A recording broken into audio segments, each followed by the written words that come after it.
account in as little as 4 days. Use it to pay off bills, finish a renovation, or simply get ready for the new year. Just go to fellowshiphomeloans.com/Mike G, fellowshiphomeloans.com/Mike G, or call 800-510-MIKE, 800-510-MIKE, 800-510-6453. Fellowship Home Loans, mortgage lending by the book. Nationwide Mortgage Bankers, DBA Fellowship Home Loans, Equal Housing Lender, NMLS number 819382.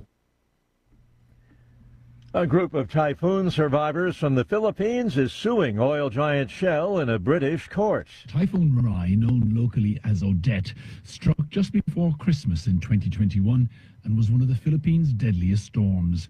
More than 400 people lost their lives, while millions saw their homes destroyed by raging winds and deadly floods. Now a group of survivors of the event are for the first time taking a case against Shell, the UK's largest oil company. They argue that since Shell is responsible for 2% of historic global greenhouse gases, it materially contributed to making the typhoon more likely and more damaging. Shell says this is a baseless claim and will not help tackle climate change or reduce emissions. The BBC's Matt McGraw. French lawmakers have been investigating security failures that allowed that daring daytime heist to take place at the Louvre in Paris. News and analysis at townhall.com. As far as we know, this is a genuine first for one of those self-driving taxis. A San Francisco woman gave birth inside a Waymo taxi this week while on her way to the hospital. A spokesman says the company's rider support team did detect a rather unusual activity inside the vehicle and quickly alerted 911 and the hospital. The driverless taxi arrived safely at the hospital. Mother and child are reportedly doing just fine. Jason Walker reporting. President Trump has announced the long-awaited launch of a so-called Gold Card program.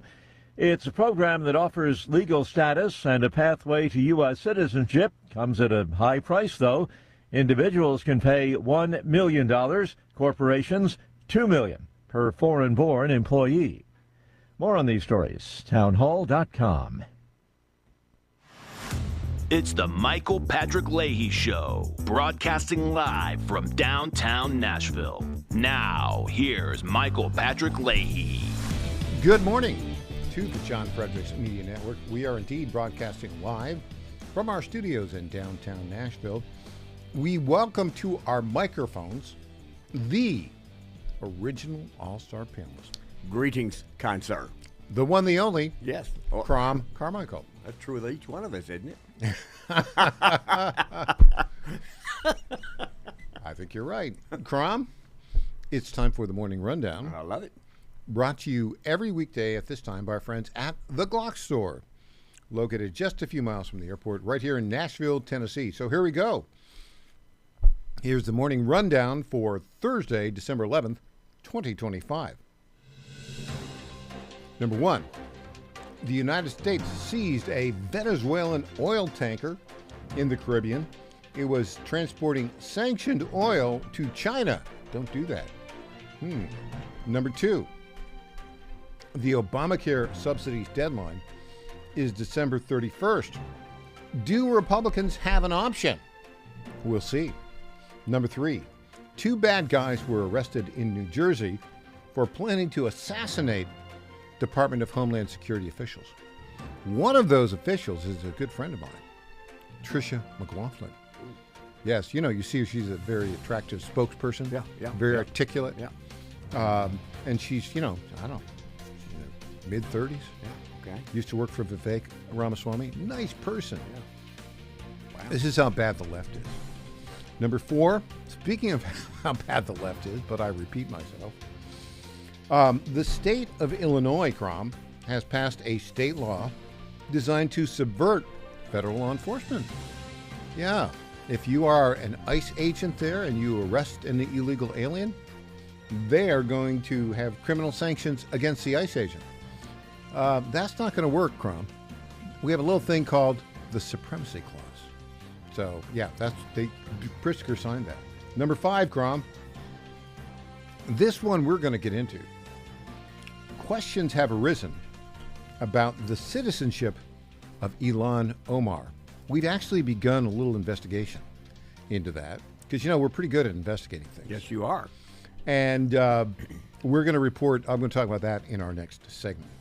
And number 6, Tom Pappert will join us in hour 2. We're going to talk about Andy Ogles going after the leftist judges in Nashville who released a multiple offender Somalian migrant. I know you're surprised by that.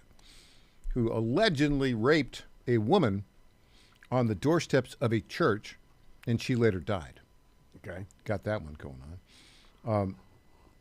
Number 7, Crom, Aaron Gulbinson will join us with all things Tennessee politics in hour 3.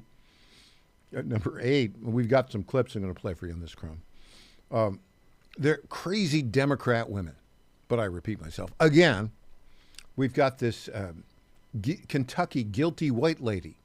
You saw that one? Yes. You see that clip? It's in my stack. I'm so sorry I'm white, everybody. And my kids, I'm so sorry they're white. It's crazy. And then we have an angry black lady here who's a Nashville Metro Council member. We'll play both of those clips in this segment. And then finally, number 9, Minnesota Somali fraud gets worse and worse. There's a statistic, by the way. What percentage of Somali migrants in Minneapolis, Minnesota are on welfare? You're asking? Yeah. I'm going to say 60. 81%. Oh, my God. Yeah, no surprise there. So there you go, Crom. That is the morning rundown for Thursday, December 11th, 2025. You know who is brought to you by our friends at the Glock Store. And we, of course, love talking about our good friend Lenny McGill and the world-famous Glock Store. We need to have them come by here again. Lenny's just so much fun. Now, for our listeners, Crom, if they did not get to take advantage of last month's great Black Friday prices, don't worry. The Christmas sales are right around the corner, and they will be huge and phenomenal. And, of course, we'll let you know as soon as they start. Should be starting sometime soon. But if you're looking for an excuse to visit GlockStore.com this very minute, I've got a great one for you, Crom. As you know, Lenny McGill is not only that Glock guy, he's also the Glock giveaway guy. And for December, he's doubled down. Go to GlockStore.com, buy a tactical Christmas tree sticker or patch, or a red dot reindeer sticker or patch, and you're automatically entered to win either a G45 or G47, both nicely equipped, including with Vortex optics. Or you can go to GlockStore.com/VTGG. That's for Vortex 2-gun giveaway. Get the complete details, including the no purchase entry instructions. That's my good friend Lenny McGill and this month's Vortex 2 Glock giveaway sweepstakes. Only at GlockStore.com. You got it. Okay, so crazy Democrats, but I repeat myself. Mm-hmm. So there's this state legislator, a white woman from Kentucky, and she's so unhappy that she's white. Mm-hmm. She's apologizing to everybody for being white. Who is she talking to? I've seen the clip. Looks like of her. It's like at a committee hearing. But Looks is she? like. So she's just talking. She's not talking to let's somebody. Let's watch. Okay. Here we go. I'm going to be honest. I don't feel good about being white every day for a lot of reasons. Because it's a point of privilege that I get to move through the world in a way that so many of my other colleagues and friends and family members of the community don't get the privilege to do. And I'm just a female, but just a woman, just a white woman. If I was a white man, I would be functioning from a point of an even greater privilege. I think we're missing an opportunity when kids have a moment to reflect about how the color of their skin does and does not allow them to move through the world. Running to them and trying to stifle that and trying to say you shouldn't feel bad, so we don't want to ever expose you to something that is going to make you have to pause and have maybe some internal feelings. It's a missed opportunity for some really good dialogue. Okay, so how crazy is this woman? Well, what's interesting is I don't know if she's talking to a person or if she is just in the committee hearing and talking to the other committee members. I think it's the latter.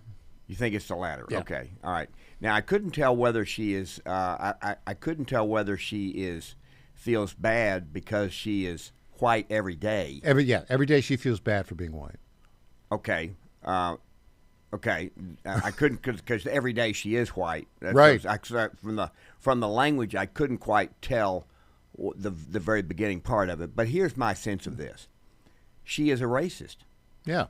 And if I were on the committee, without naming her, I would respond to that by saying people who believe that a black person cannot possibly get ahead and do well in our society is a racist, because there are over 1 million millionaire family units in the United States who are black. Yeah.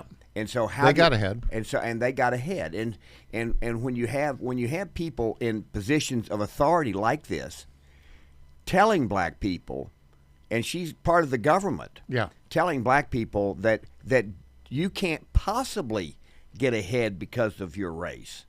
If that's what she's telling them, she's a racist. Okay, there's no other way to kind of think about that. Let's flip to what's going on here in Nashville. Okay. Because, we got 38 lunatics in the 40-member Metro Council. Here's a Metro Council member talk. She's a black member. Mm-hmm. Here's her talking about racism. Good evening, everyone. Today is December the 4th. I want to start by acknowledging that this meeting is being held on the unceded, stolen land of the Cherokee, Shawnee, and Yuchi people, and to remind you that no one is illegal on stolen land built by stolen labor. Okay, that's, there's nothing more to say. Well, where do you go from there? You can't go anywhere from there. If the basis of everything you do is on that, you can't go anywhere. Crom, when we come back, we're going to take a look at Ilhan Omar. Oh, okay. Where is she going? Where's she coming from? All right. Is she really an American citizen? Oh, I know. All right. Back after this.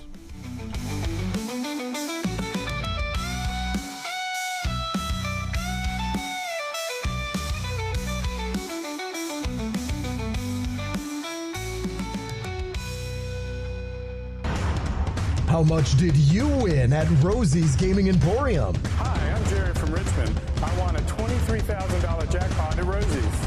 I'm Tammy. I'm from Newport News, and I just won a $5,400 jackpot from Rosie's.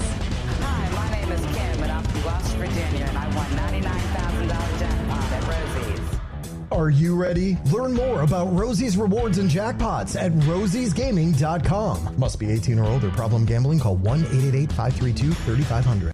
Now more than ever, it's imperative to support companies that share our conservative values. That's why I can't be more excited to tell you that I've switched my family to Patriot Mobile. Patriot Mobile is America's only Christian conservative wireless provider. When you switch to Patriot Mobile, you shift your support away from the leftist, woke, progressive agendas of Big Mobile. Patriot Mobile's wireless service works perfectly and seamlessly as you go about your lives with exceptional nationwide coverage that uses the same towers the main carriers use. Patriot Mobile donates a portion of every dollar earned to causes you care about, to organizations that fight for religious freedom, First and Second Amendments, sanctity of life, and the needs of veterans and first responders. Patriot Mobile has plans to fit any budget, along with great discounts for our veterans and first responder heroes, as well as multi-line users. Switching is easy. Just go to patriotmobile.com/Godzilla or call their U.S.-based customer service team, 972-PATRIOT. That's 972-728-7468. Use offer code Godzilla for free activation.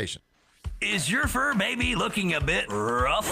Transform them from shaggy to snazzy with Befur and After Pet Grooming in Marietta, Georgia. Their top-notch groomers pamper your pups with baths, custom cuts, and nail trims that'll have them strutting like show dogs. From mobile grooming vans to their cozy salon, they'll make your pet spa day a tail-wagging blast. Book now at BefurandAfterGrooming.com. Befur and After, where pets go from grr to glamorous.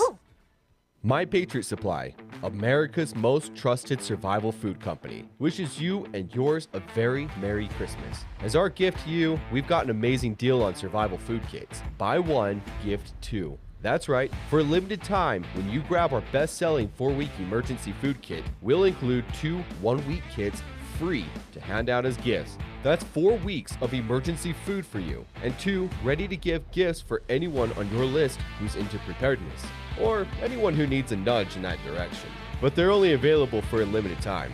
Grab yours at mypatriotsupply.com and give the gift of food security this Christmas.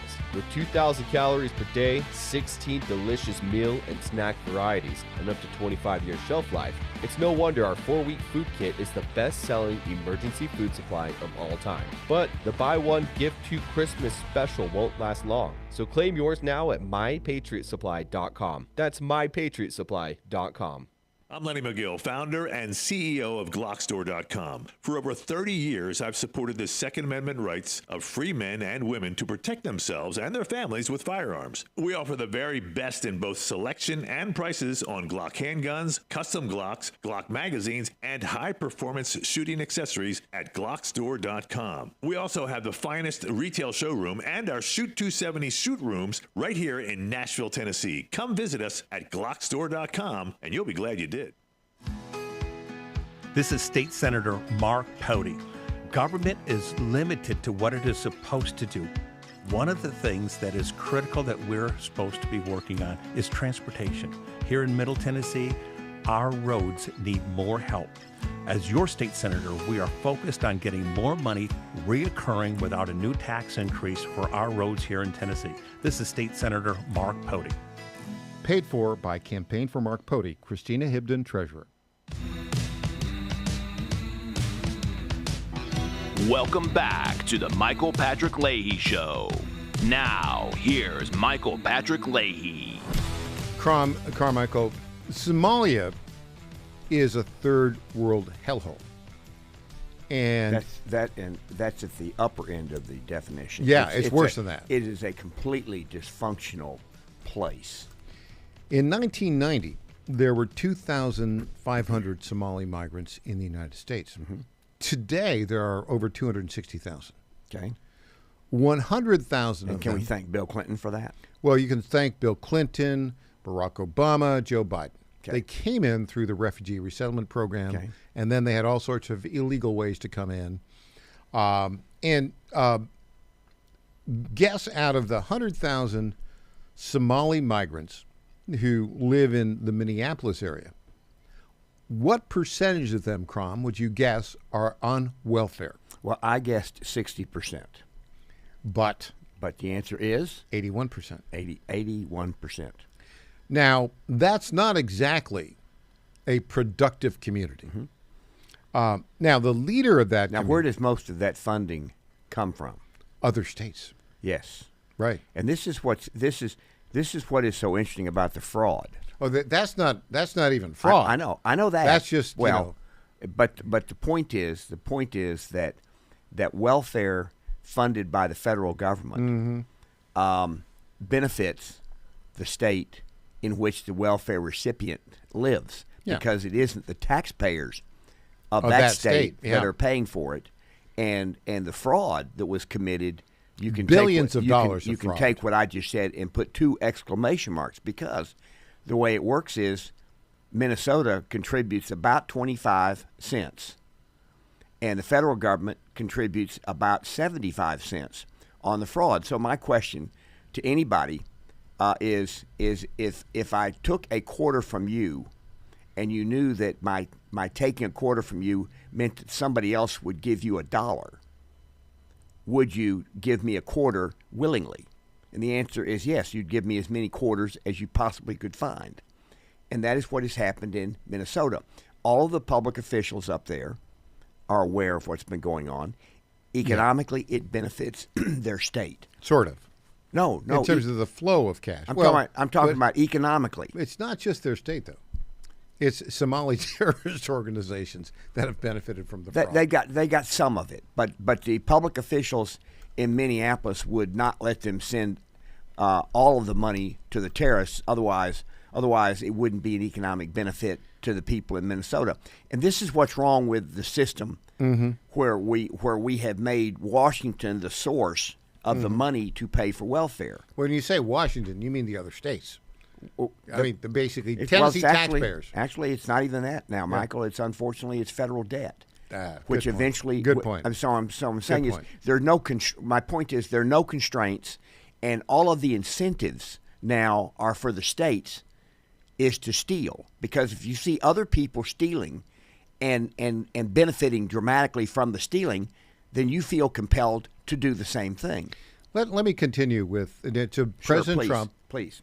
The other night did a campaign style rally in Mount Pocono, Pennsylvania, and he really went after Ilhan Omar and the Somali fraud. He wants all basically. I'm kind of with him. If you've been in the country for decades, as many Somalians have, and 81% of them are still on welfare, they're not producing anything at all. I'm in favor of looking at all 260,000 Somalis, examining each one of them. And if they're still on welfare, send them back to Somalia. But here's my question, Michael. I'm not trying to argue whether or not. I guess what I'm saying is, if they had become naturalized citizens. Well, okay, now, but hold on. Can you? Hold I on. mean, I don't think you can. But that's a great setup. We didn't even plan this. Oh. So, okay, are they citizens? Now, at the rally in Mount Pocono, Pennsylvania, Donald Trump made a particular assertion. He asserted that Ilhan Omar allegedly married her brother to violate immigration law. Now, he framed it a certain way, which is not he misspoke. Because she allegedly married her brother in 2009. Okay.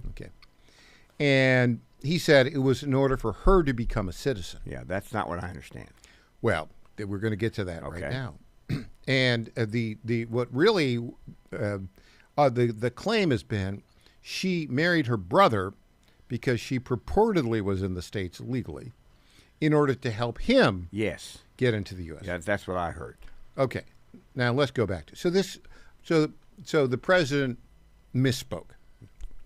And so I said, well, what's the reality? I mean, if she was an American citizen, what's the problem? I looked into this. She was 12 years old in 1995. Well, her family, they were kind of warlord types in Somalia. Okay. And they fell out of power. Okay. And so they went to a refugee camp. I think it was in Kenya or Eritrea for like 4 years. Okay. And then her mother died when she was young. Yeah, can I say one other thing here, right in the middle of what you're talking about? Yeah. And that is that, and this is key, what you're saying. They were a warlord. They were in the warlord community in Somalia because that is the only way you could survive in Somalia. Exactly. So their culture, the culture of Somalia, is steal and survive, don't steal and die. Bingo. That was kind of their culture. Yeah. So now so they get asylum. They come to the United States when she's 12 years old, and that would be 1995. And they ask for asylum. There's a process you go through. Apparently they granted it. We're looking into that process. Okay. She claims in her biography that she became an American citizen when she was 17 years old. Would you like to know what the problem with that claim is? Yes. I'm glad you asked. Yes.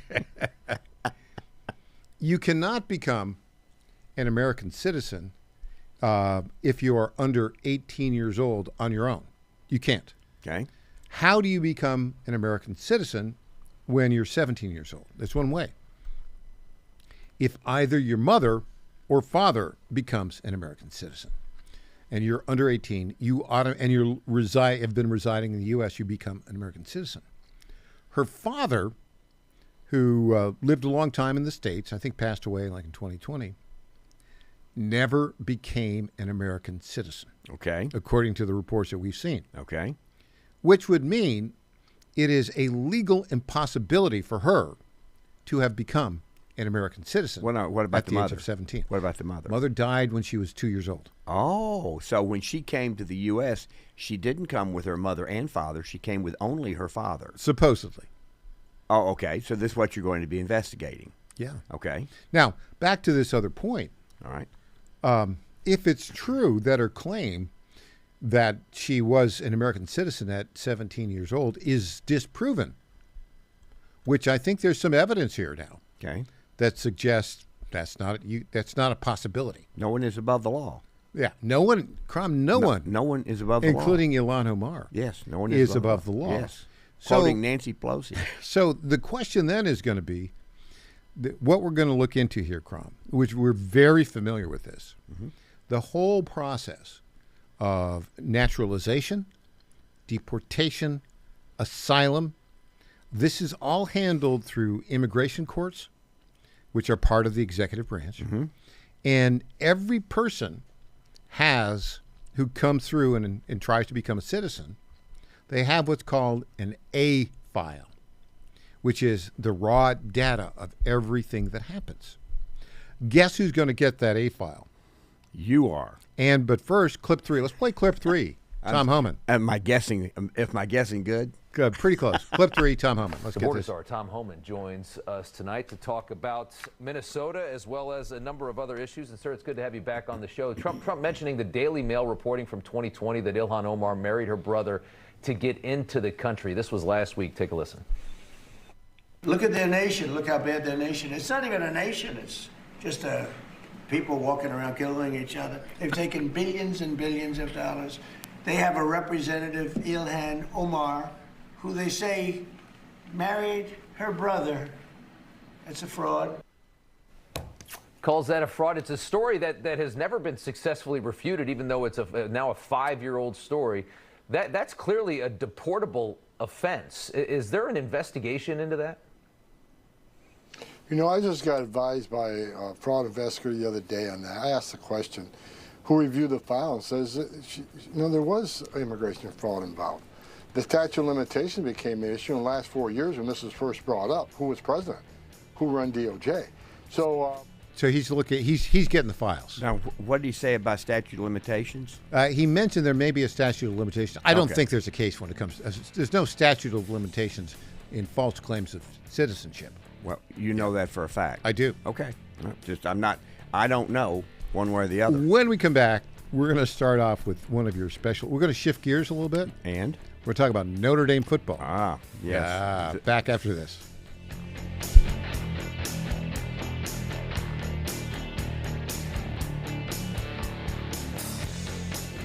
Now more than ever, it's imperative to support companies that share our conservative values. That's why I can't be more excited to tell you that I've switched my family to Patriot Mobile. Patriot Mobile is America's only Christian conservative wireless provider. When you switch to Patriot Mobile, you shift your support away from the leftist, woke, progressive agendas of Big Mobile. Patriot Mobile's wireless service works perfectly and seamlessly as you go about your lives with exceptional nationwide coverage that uses the same towers the main carriers use. Patriot Mobile donates a portion of every dollar earned to causes you care about, to organizations that fight for religious freedom, First and Second Amendments, sanctity of life, and the needs of veterans and first responders. Patriot Mobile has plans to fit any budget, along with great discounts for our veterans and first responder heroes, as well as multi-line users. Switching is easy. Just go to patriotmobile.com/Godzilla or call their U.S.-based customer service team, 972-PATRIOT. That's 972-728-7468. Use offer code Godzilla for free activation.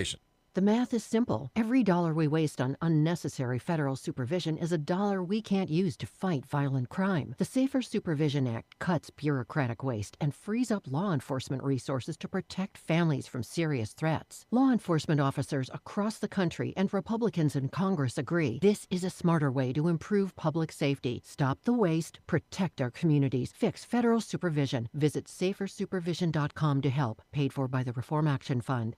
Cold weather is here, and it's only getting colder. When you want instant whole room warmth, you go with Eden Pure, a trusted name for years on my show. Now they've done it again with the Eden Pure Gen 40 Plus infrared heater. This powerful compact unit gives you fast, even heat you can feel in seconds.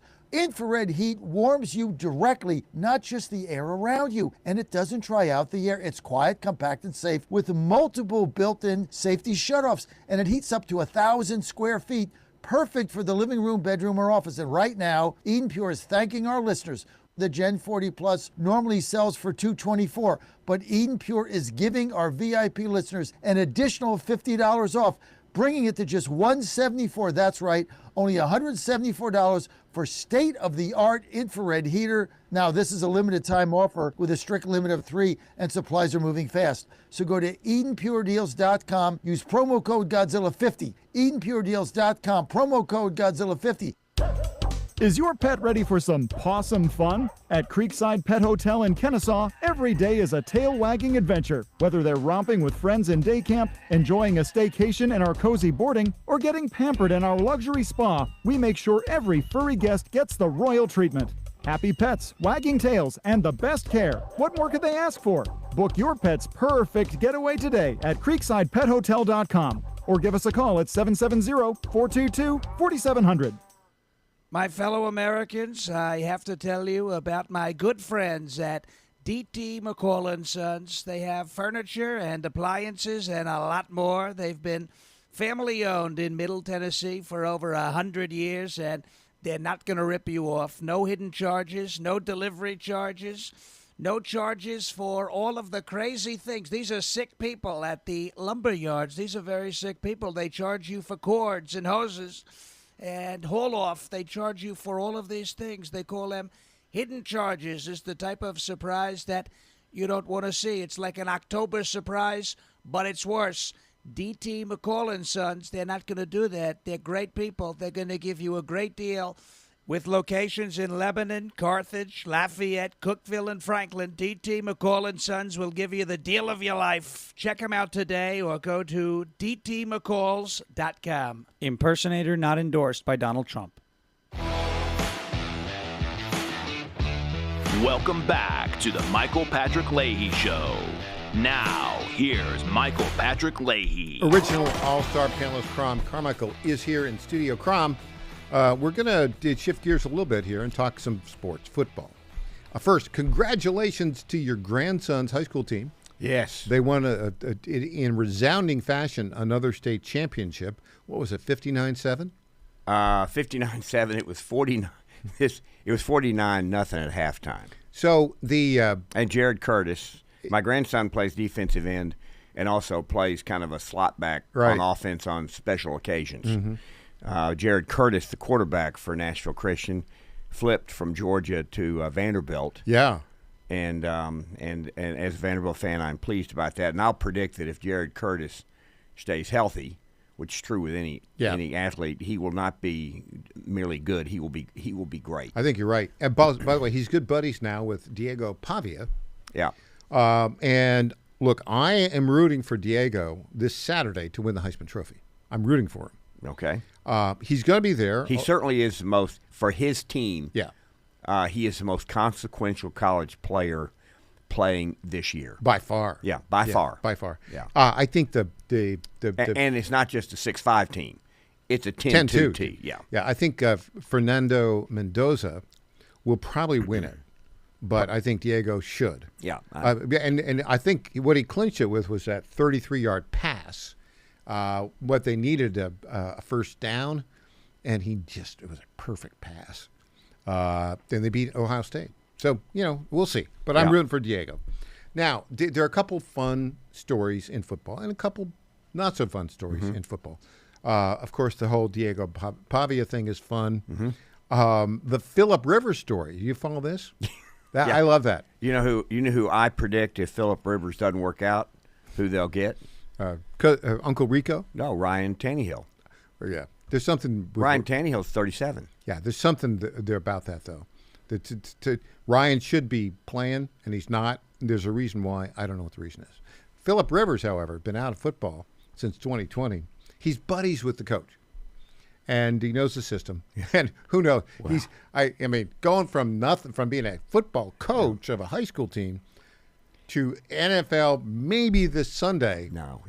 It's going to be. Listen, he was a great quarterback when he played, but the last couple of years he played, he wasn't nearly as good as he had been in previous years. And now he's been out of the game for 5 years. Yeah. And so he will. I'm going to predict that he will not do well. He will look a little strange because he is pudgy now. Yeah. He is. I mean, he is out of shape. Let's just be. Yeah. Let's just be straight up. For being a professional athlete, he is out of shape. Right. and he's 44 years old. Yeah. So having said all that, I just don't think he'll do well. I think you're right, but I'm rooting for him. Everybody's rooting for him. I'm rooting for him too. Let me say this: I hope he does well. But if he doesn't do well, I was asking myself, who are the relatively recently retired quarterbacks who could step in? Who could step in? And Ryan Tannehill's only 37, and he when he retired from the game, it was because of an ankle. It was something around. I think it was below the knee. I think it was ankle. I don't think it was knee related, but that's had plenty of time to heal. And Ryan Tannehill for the Titans, he was terrific. The reason he's probably in better shape than Philip. Yes, he's 30. Yeah. Here's the thing, though. Philip is familiar with the system, and the team. But look, we'll see. That's a fun story. Yes, that's that. Now, let's just briefly hit on this weird story. There's two bad stories to talk about. One just happened yesterday. The head football coach at Michigan, the guy who inherited it from Jim Harbaugh, he went 8-4 and beat Ohio State last year. 9-3 this year. He's 39 years old. He was a guard who played for Oklahoma. Okay. And he got fired yesterday afternoon. And apparently he's married, has a couple kids. He had it's described as an inappropriate relationship with a staff member. Right. And so he got fired for cause. The reports are, and now he's in jail. The reports are he went to his house. Allegedly, there was a domestic dispute with his wife. And then he turns up at his the staffer's office with a gun, is a report, and threatened to kill her and himself. And then now he's in custody. Those are the reports. Okay. It's a mess. It is. And, that guy. Those things are so, they're so sad. It's sad. Because he's worked his tail off to become, and as a Michigan head coach, he was making $6 million a year. Well, and he was success. I mean, he was doing a good job as a coach, and so I mean, his life is now ruined. It's ruined. He's ruined his own life. Yeah. I mean, but that's right. There's some mental health things going on there, but it's a bad story. Yeah. Now, not a criminal story. Well, maybe if you listen to the athletic director at Notre Dame, it's a criminal story. Oh, but okay, so we have this 12-team playoff. Supposedly the top 12 teams get into it. Not really. I know. Explain it to everybody. Well, the way it works is that the top 5 conference champions, by ranking, get in, and then there's a provision for the 12th team in to be from two particular conferences. So when Duke beat Virginia, it made Virginia not the champion of the ACC. It made Duke the champion of the ACC, and they weren't even ranked at all. They're not ranked. So that made James Madison, which was now in a different conference, and they were ranked in the top 30. But they played nobody. And they're 11-1. Yeah, they played. Lower. I think they played Thomas Jefferson, and I think they played Ben Franklin, James Madison. Anyway, the Founders Bowl. The Founders Bowl. So at any rate, but here's the thing: Notre Dame. Let me just make the case, please. Notre Dame's 10-2. Notre Dame lost to Miami, which is in the first game of the season by 3 points. Okay. Then the second game of the season, they lost to Texas A&M, which is in the 12, by 1 point. Mm-hmm. They have won the next 10 games by each one of them by double digits, significantly. Yeah, that's right. They're not in. No, and here's the deal. You have people who are saying, well, it's the head-to-head that matters. And my answer, this is what's going on now. This is a great example, Michael, of our whole country. The College Football Playoff Committee, setting aside positions 11 and 12, which we've already discussed, are in the rules for a reason. I don't agree with the reason, but they're there. Yeah. And so the committee the top 5 conference champions who are ranked are going to get in. Yeah. Okay, so now there are going to, and then there's one other that gets in, and I can't remember exactly what it was, but it's the 12th one. It's the Tulane. Tulane. It's Tulane is getting in, and so now you have 4 other conference champions that automatically get in, and so you have 6 at large. Okay, right. And Notre Dame, as of November 6th, Notre Dame was ranked ahead of Miami every single week until the end of the season. So the college football rankings and the college football playoff rankings, which came out every week, also had Notre Dame ahead of Miami every single week. And so then they come up to the season's now over. Miami's not playing for the ACC championship. Notre Dame's not playing for anything because they're an independent. And all of a sudden, the committee decides to flip Notre Dame and Miami on no basis at all. And the claim is, well, it was the head-to-head. And my response to that is, there's no head-to-head comparison in the rules. That's not what the rules are. The rules are you are to pick the teams that are the best teams at that time. Here's the thing, Crom. Now, let me say it. I was born in South Bend. I'm a Notre Dame fan. Totally Notre Dame fan. I'm a Notre Dame fan. Knows. I'm a Notre Dame fan.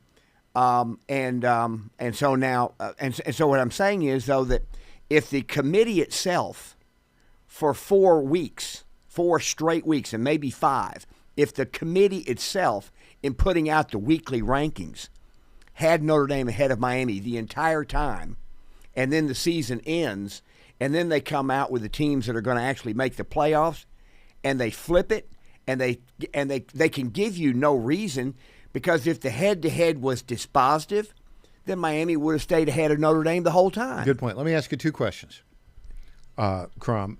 And by the way, I'm also very glad Notre Dame's not playing in a bowl game. Yeah, let's let 2 questions, and then we'll get to that. Yeah. Notre Dame versus Tennessee, who do you root for? Notre Dame versus Tennessee? Yeah, if there's a game between Notre Dame and Tennessee, who do you root for? Well, Notre Dame. Okay. Notre Dame versus Vanderbilt. Well, that's a toughie. I know. I thought so. That one is a toughie. Because you're a Vanderbilt grad. I went to Vanderbilt, and in the old days, it didn't matter because it was kind of a foregone conclusion who was going to win. This year. But if they played each other this year, that would be. I am such a Diego Pavia fan. I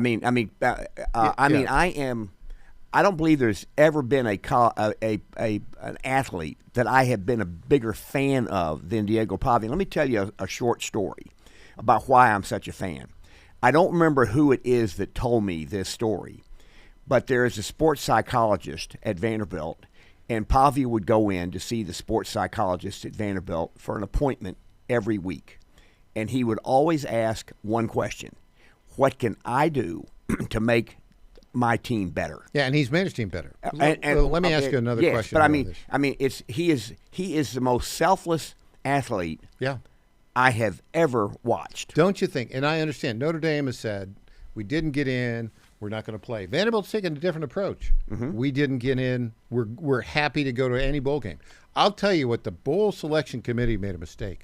Would you like to know the game that would have had huge ratings? Notre Dame versus Vanderbilt. Well, Notre Dame said immediately when they got robbed, and that's it's obviously not a criminal offense, but there's no argument that the committee can make for making the flip since they had flipped it earlier for 5 weeks. And so if I'm Notre Dame, first of all, there are a bunch of Notre Dame players who are going to be drafted in the first round who wouldn't be playing. So what is the point? Why would Notre Dame play a bowl game without their best players? Said by a true Notre Dame fan. Yeah. We'll be back with more. We'll go back to politics in our next segment. That was politics, by the way. Do I have a video for you? Back after this. 2 videos.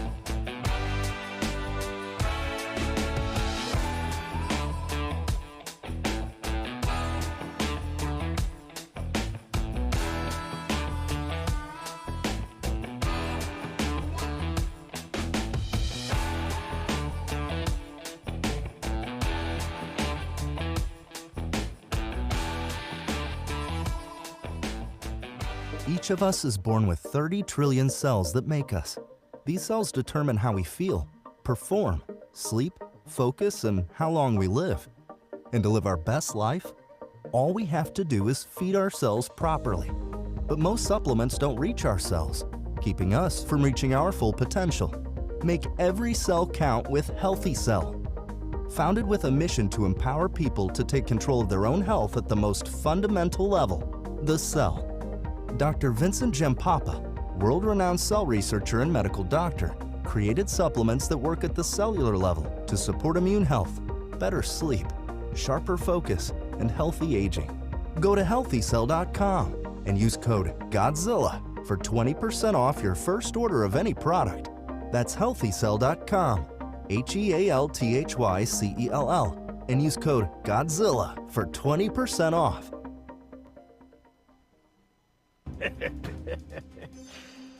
Get in. We're stealing homes.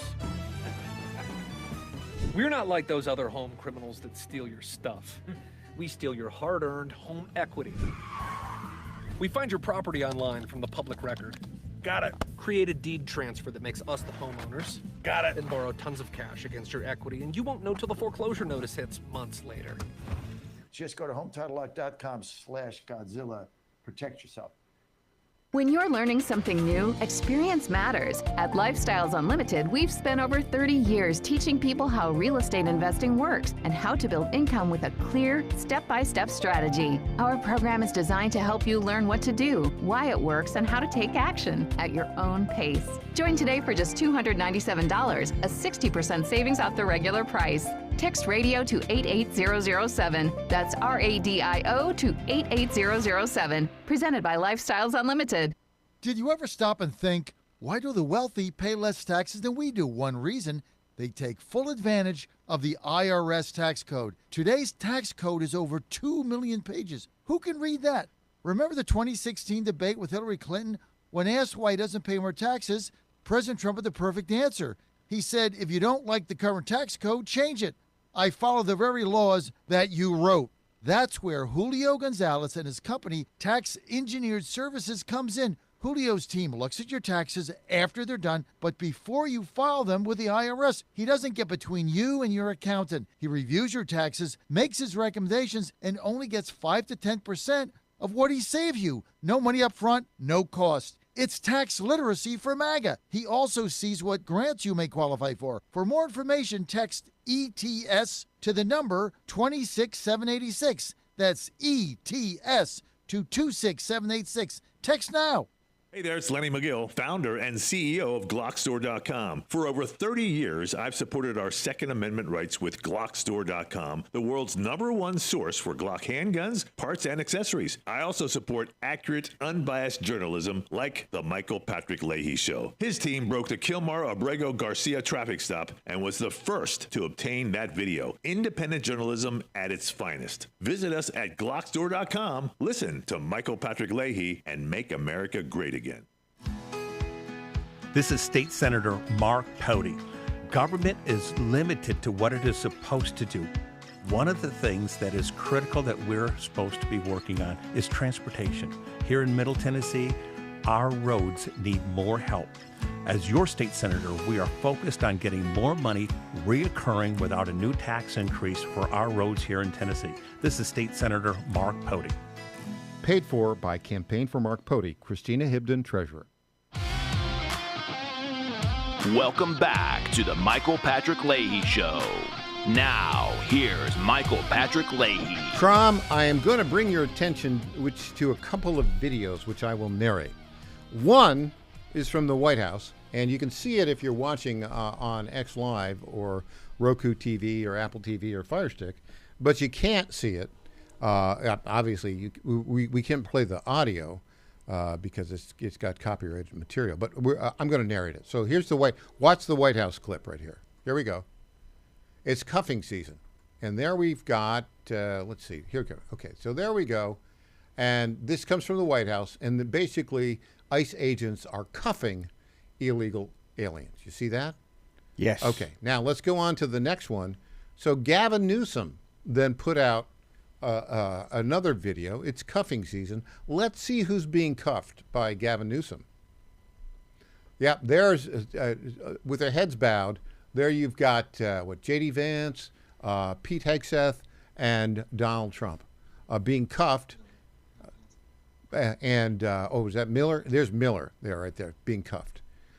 That's Gavin Newsom's claim. Yeah. He wants to imprison the President of the United States, Secretary of War. This is to enrage the left. Yeah. For political reasons, and this is where this is. It's kind of like when Jasmine Crockett was on Charlemagne the God and said that she challenged Republicans to come up with a single time where a Democrat has called for violence. And so Republicans then took her up on the challenge and quickly came up with 25 instances. Yeah, well, I've seen that clip. Yeah. And they're very violent. And they're very violent. Very violent. It's one that I'm going to take him out. I'm going to take him behind the barn and beat him till he can't stand up. I mean, this type of stuff. And then they say, well, that's just hyperbole. So this is where we are now, is that I can say and do whatever I choose to as a Democrat, but the other side can't. Which, another issue that we've had is Switzerland. We talked about this person in Switzerland who made a post on Facebook that said skeletons, if skeletons are unearthed, they can tell whether or not the person was a male or a female based on the skeleton. Now that is a scientifically true statement, but is offensive to the left. So he was either going to be fined thousands of dollars or put in prison for 10 days. And he chose to go to prison. So I'm not going to pay the fine. Yeah. But they put him in prison for posting something that is absolutely true on Facebook, claiming we're doing this because what you said causes anxiety for other people. So and so we're going to prison. So now causing anxiety of another person in Switzerland is a crime.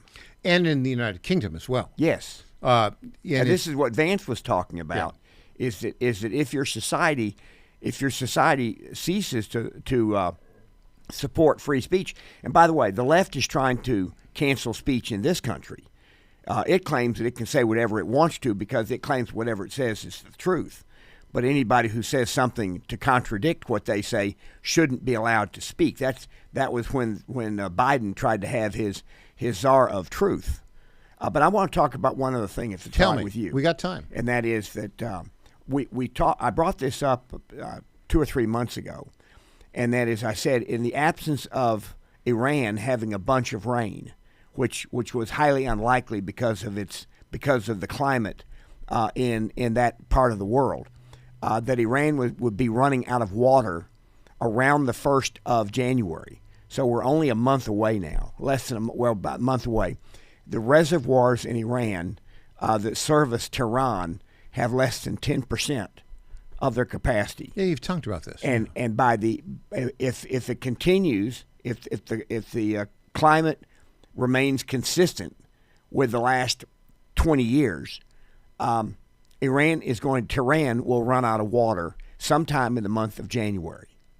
And it'll be a human catastrophe. Now, the reason it's running out of water is because the government of Iran has completely mismanaged the economy and the water supply in particular since it took power in 1979.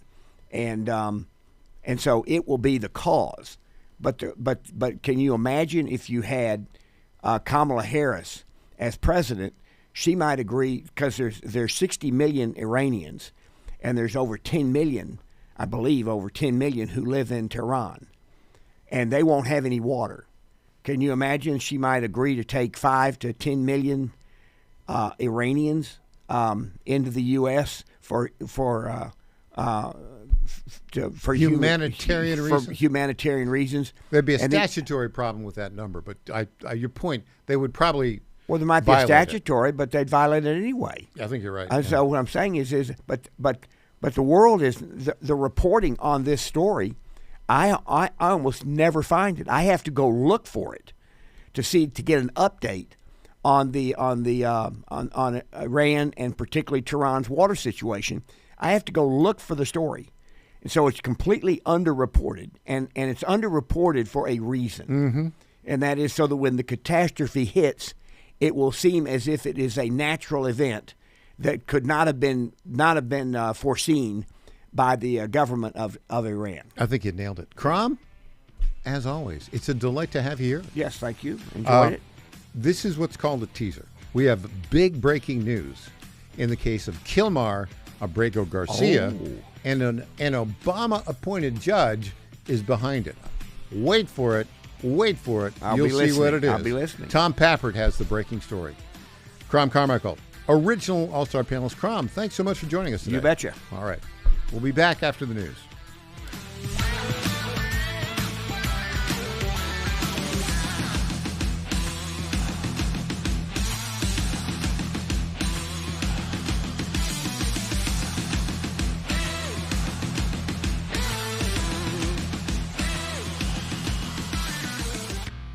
In 2008, the amount of concentrated time people could spend on a task without becoming distracted was 12 seconds. 5 years later, it was only 8 seconds, 1 second less than a goldfish. If you're often distracted or have trouble recalling information, you're likely to fall behind in the demanding, fast-paced 21st century. In other words, brain performance is more critical now than ever. Boost your brain power with Healthy Cells Focus Plus Recall. Science-backed nootropics to help you sharpen focus, concentrate longer, enhance recall, improve mental speed, learn rapidly, and be more alert. It's a pill-free brain supplement made with maximum absorption ingestible gel technology, designed to feed your brain at the cellular level. Take it for a test drive. Go to healthycell.com and use code GODZILLA for 20% off your first order of Focus Plus Recall. That's healthycell.com, code GODZILLA for 20% off. The Cats and Cosby Show. It's the top news of the day. John Catsimatidis and Rita Cosby tackle today's biggest issues with a New York state of mind. We are going to talk about dirty money. This is a total failure of the media, the journalists, and the Democratic Party. Treat yourself to a bite of the apple. It's a common sense recap of the big stories. Cats and Cosby, weekdays 5 Eastern, 4 Central on the stations of the John Fredericks Media Network. And those are the big headlines of the day. John Fredericks loves his radio and TV audience, but did you know how to follow the Godzilla of Truth wherever you go? Download the John Fredericks Radio Show app to listen live nationwide. For the daily chit-chat, Trucking the Truth, download the Getter app and join the morning fun on Getter Live from 6 to 10 a.m. Follow John Fredericks on Getter, Truth Social, or Twitter at JF Radio. This is WJFN, Goochland, Bonaire, Chester, and WJFV, Portsmouth. Breaking news this hour from Town Hall. Amit Thomason. The U.S. is ratcheting up the pressure on Venezuelan dictator Nicolas Maduro, the target, according to President Trump, a vessel that was carrying sanctioned oil from Venezuela and Iran. We just seized a tanker on the coast of Venezuela, large tanker, very large. Largest one ever seized, actually. A Maryland federal judge ordering Salvadoran national Kilmar Abrego Garcia freed from immigration detention while a legal challenge to his deportation advances. He's lived in the U.S. for years after entering the country illegally as a teen. His case become a rallying point for those opposed to the Trump administration's enforcement of federal immigration law. The Pacific Northwest is reeling from intense flooding, the result of an atmospheric river. It's dumped incredible amounts of rain all across the region over the past few days. This is producing a lot of heavy rainfall, and we're seeing totals over 10, 12 inches. Greg Galena at the National Weather Service. The Senate's gearing up for a vote today on two competing health care bills. One bill calls for change, while the other favors the status quo. With COVID-era healthcare subsidies set to expire, Republicans want to replace them with expanded government-funded savings accounts, an idea backed by President Trump. We want the money go directly to the people. We want you to go out and buy your own health insurance, and you'll get much better health insurance at a much lower cost. Senators will also vote on a Democrat-sponsored bill that would extend the Obamacare tax credits for another 3 years. Greg Clugston, Washington. The U.S. trade deficit fell for the second straight month in September. Influenced by the president's tariffs, the deficit dropped nearly 11%, hitting its lowest level since June of 2020. The Dow up 467 points. Townhall.com. Hey, it's Mike Gallagher. The holidays are right around the corner, and you know what that means. Travel, gifts, family gatherings, and a whole lot of spending. Here's a way to get ahead of it all. Call my friends Mike and Brian and the team at Fellowship Home Loans. Rates have dropped again. That means you could refinance, lower your monthly payment, even skip your next 2 mortgage payments. That's right, 2 months with no mortgage payment. Put away the checkbook. Keep that money for the holidays. You won't be making any more payments till 2026. Maybe you're not looking to refinance, but you need access to cash. Well, Fellowship now offers their own HELOC and line of credit. Approval just takes a few minutes, and you can have funds in your account in as little as 4 days. Use it to pay off bills, finish a renovation, or simply get ready for the new year. Just go to fellowshiphomeloans.com/Mike G, fellowshiphomeloans.com/Mike G, or call 800-510-MIKE, 800-510-MIKE, 800-510-6453. Fellowship Home Loans, mortgage lending by the book. Nationwide Mortgage Bankers, DBA Fellowship Home Loans, Equal Housing Lender, NMLS number 819382. Unionized public employees in Portugal are holding their first general strike in more than a decade. A wide range of public services from mass transit to education are affected. The BBC's Alison Roberts in Lisbon. The strike's effects were already being felt last night in Lisbon, with the metro winding down earlier than usual. It won't run at all on Thursday, while there will be skeleton services only on local buses and on mainline rail. The stoppage is in protest at proposals from the right-of-centre government to overhaul the labour code. It says to help companies boost their profitability and ultimately salaries. Unions say it's an outrageous attack on long-standing worker rights. Denmark plans to follow Australia in introducing stricter restrictions for young teens to access social media. The Danish government says it secured an agreement by 3 governing coalition and 2 opposition parties. News and analysis, townhall.com. The NTSB has a problem with one provision of the new House-approved Defense Authorization Bill. National Transportation Safety Board Chair Jennifer Homendy said Wednesday the board vehemently opposes one of the provisions in the National Defense Authorization Act passed by the House hours earlier. She said during a press conference that the NTSB took notice of Section 373, which she said gives the military unfettered access to the airspace over Washington, D.C., and allows the military to perform training missions in that area. Homendy said the section reverses safety changes established after the crash between an American Airlines jet and an Army helicopter near Ronald Reagan National Airport in January. Bernie Bennett reporting. Ukrainian President Zelensky is involved in emergency talks with leaders from about 30 countries. It's aimed at bolstering Kiev's efforts to secure the best possible terms in any peace agreement aimed at ending the war with Russia. More on these stories at townhall.com. It's the Michael Patrick Leahy Show, broadcasting live from downtown Nashville. Now, here's Michael Patrick Leahy. Welcome back to the Michael Patrick Leahy show. We've got breaking story here, breaking news. Tom Pappert, our lead political reporter, is on our Zoom Newsmaker line right now. Well, Tom, you called it.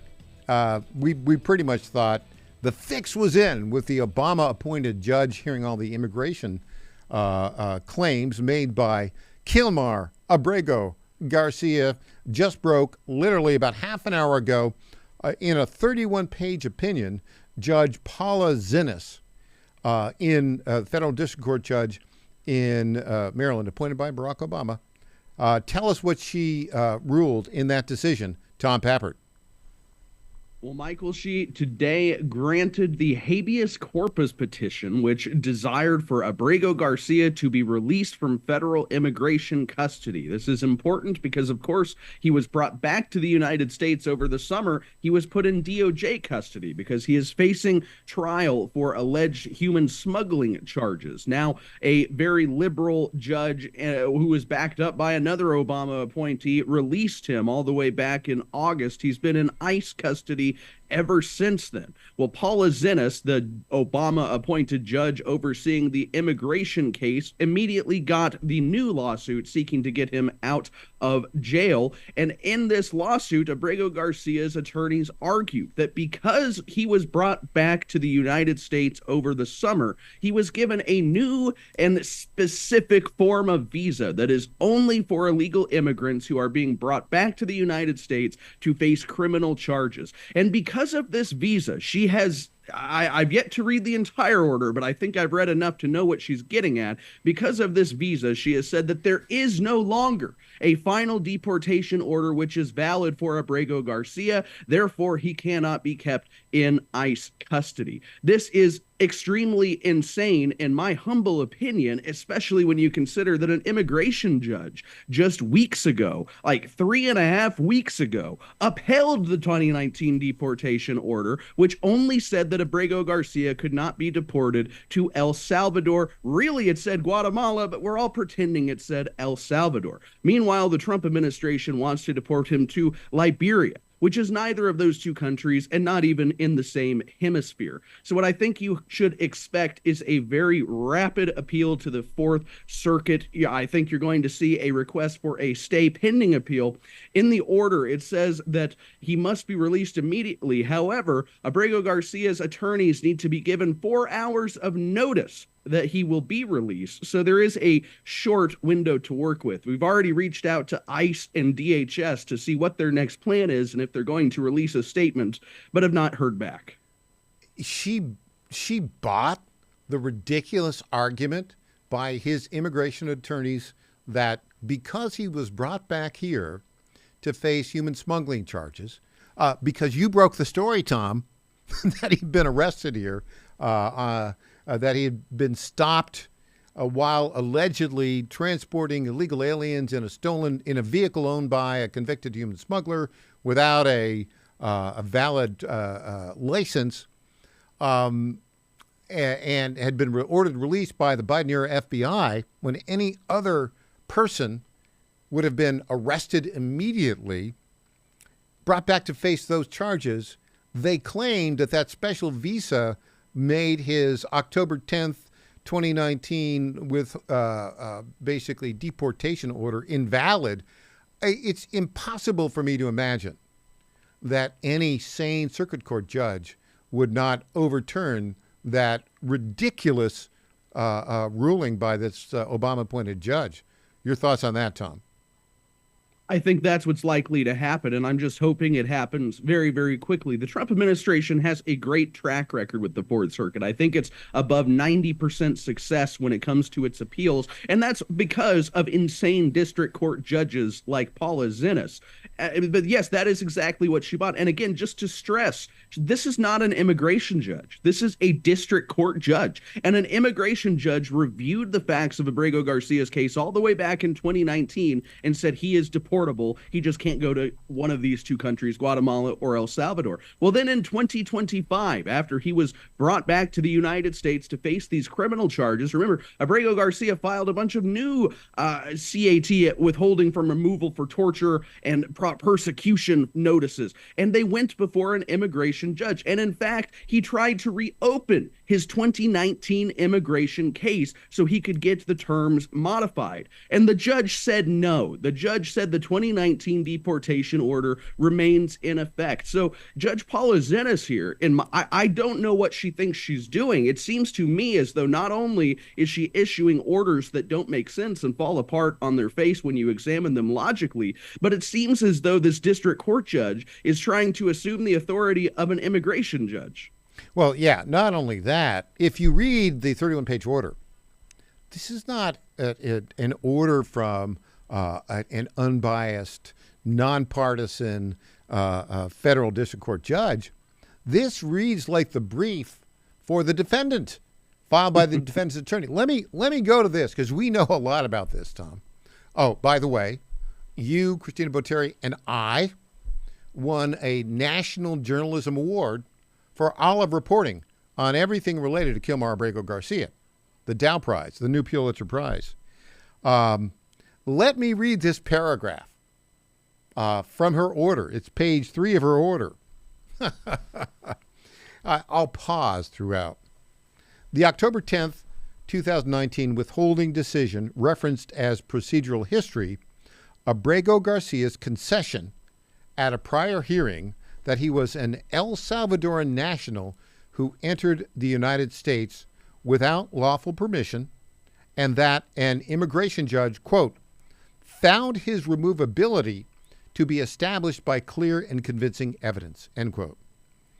But nothing suggests that the immigration judge ordered Abrego Garcia removed to El Salvador, period. That phrasing, let me just stop here now. But nothing suggests the immigration judge ordered Abrego Garcia removed to El Salvador. This is a clear misinterpretation of what the rulings in any withholding of removal request or final deportation order is about. They don't say you're going to be deported to country X. In withholding of removal, they simply say you can be deported to any country but the country you've requested not to be deported to. She knows Can that. I add another crazy thing about Dennis? She's treating this withholding of removal order as though that's what the document is called. The document is called a final order of deportation. And on page 37 or whatever it is, there is a withholding of removal provision within the final deportation order. It's like Zinnis did not even read the heading of the document that she was referencing. It's a final deportation order, basically. And then it's a 13-page document. We've read it, okay? Right. And she is misrepresenting it intentionally here. Now, let's go on. But nothing suggests the immigration judge, David Jones, by the way, we know who he is, ordered Abrego Garcia removed to El Salvador. In fact, wait for this. I don't know if you read this, Tom, but I read this and I thought, oh my gosh, this is a federal district judge saying this? In fact, the withholding decision twice erroneously suggested that the stated country of removal from which Abrego Garcia sought relief was Guatemala. It didn't erroneously suggest it. It stated it. Plain fact. We've read it. You've read it. The order says the analysis of why the withholding of removal to one country was granted says Guatemala like 4 times, Tom. Well, and it specifically says that Abrego Garcia went before Judge David M. Jones all the way back in 2019, and he said, look, my family moved to Guatemala, and this horrible gang, Barrio 18, Neighborhood 18, they followed my family to Guatemala. You can't deport me there. And so that's what the judge wrote. That's exactly so right. about this so many times. The judge got it wrong, or Abrego Garcia told the truth. One of two things happened. Either way, Zinnis did not capture it correctly. Stick around. We've got more to talk about here with Tom Pappert. Back after this.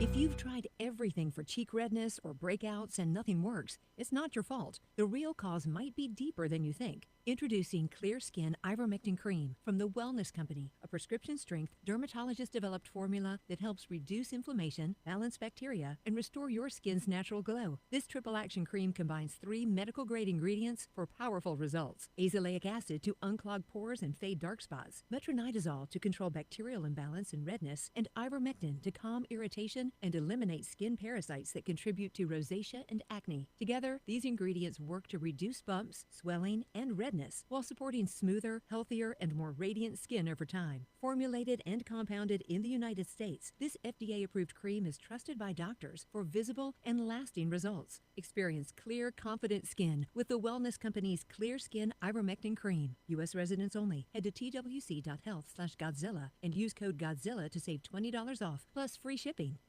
Hey folks, Al Green here for SatPhone. When you're on the go, you want to know you're connected. If it's a family vacation or an off-the-grid escape to a remote destination, having reliable communication helps you feel safe and secure. You can't afford to find yourself in a dead zone. That's why you need SatPhone. SatPhones are reliable, durable, and give you global coverage. If you can get outside, you can get in touch. It's that simple. Make calls from your SatPhone to any regular cell phone in the United States. The phones are $1,500 value, but you can get yours free. Just sign up for a 15-month plan, $94.95 a month. Get 150 minutes monthly that roll to the next month. Go 3 months without using them, that's fine. Yes, 3 months, 450 minutes, all yours. Visit SAT123.com or call 855-980-5830. SAT123.com, 855-980-5830. Get surety and security with your sat phone. Call now.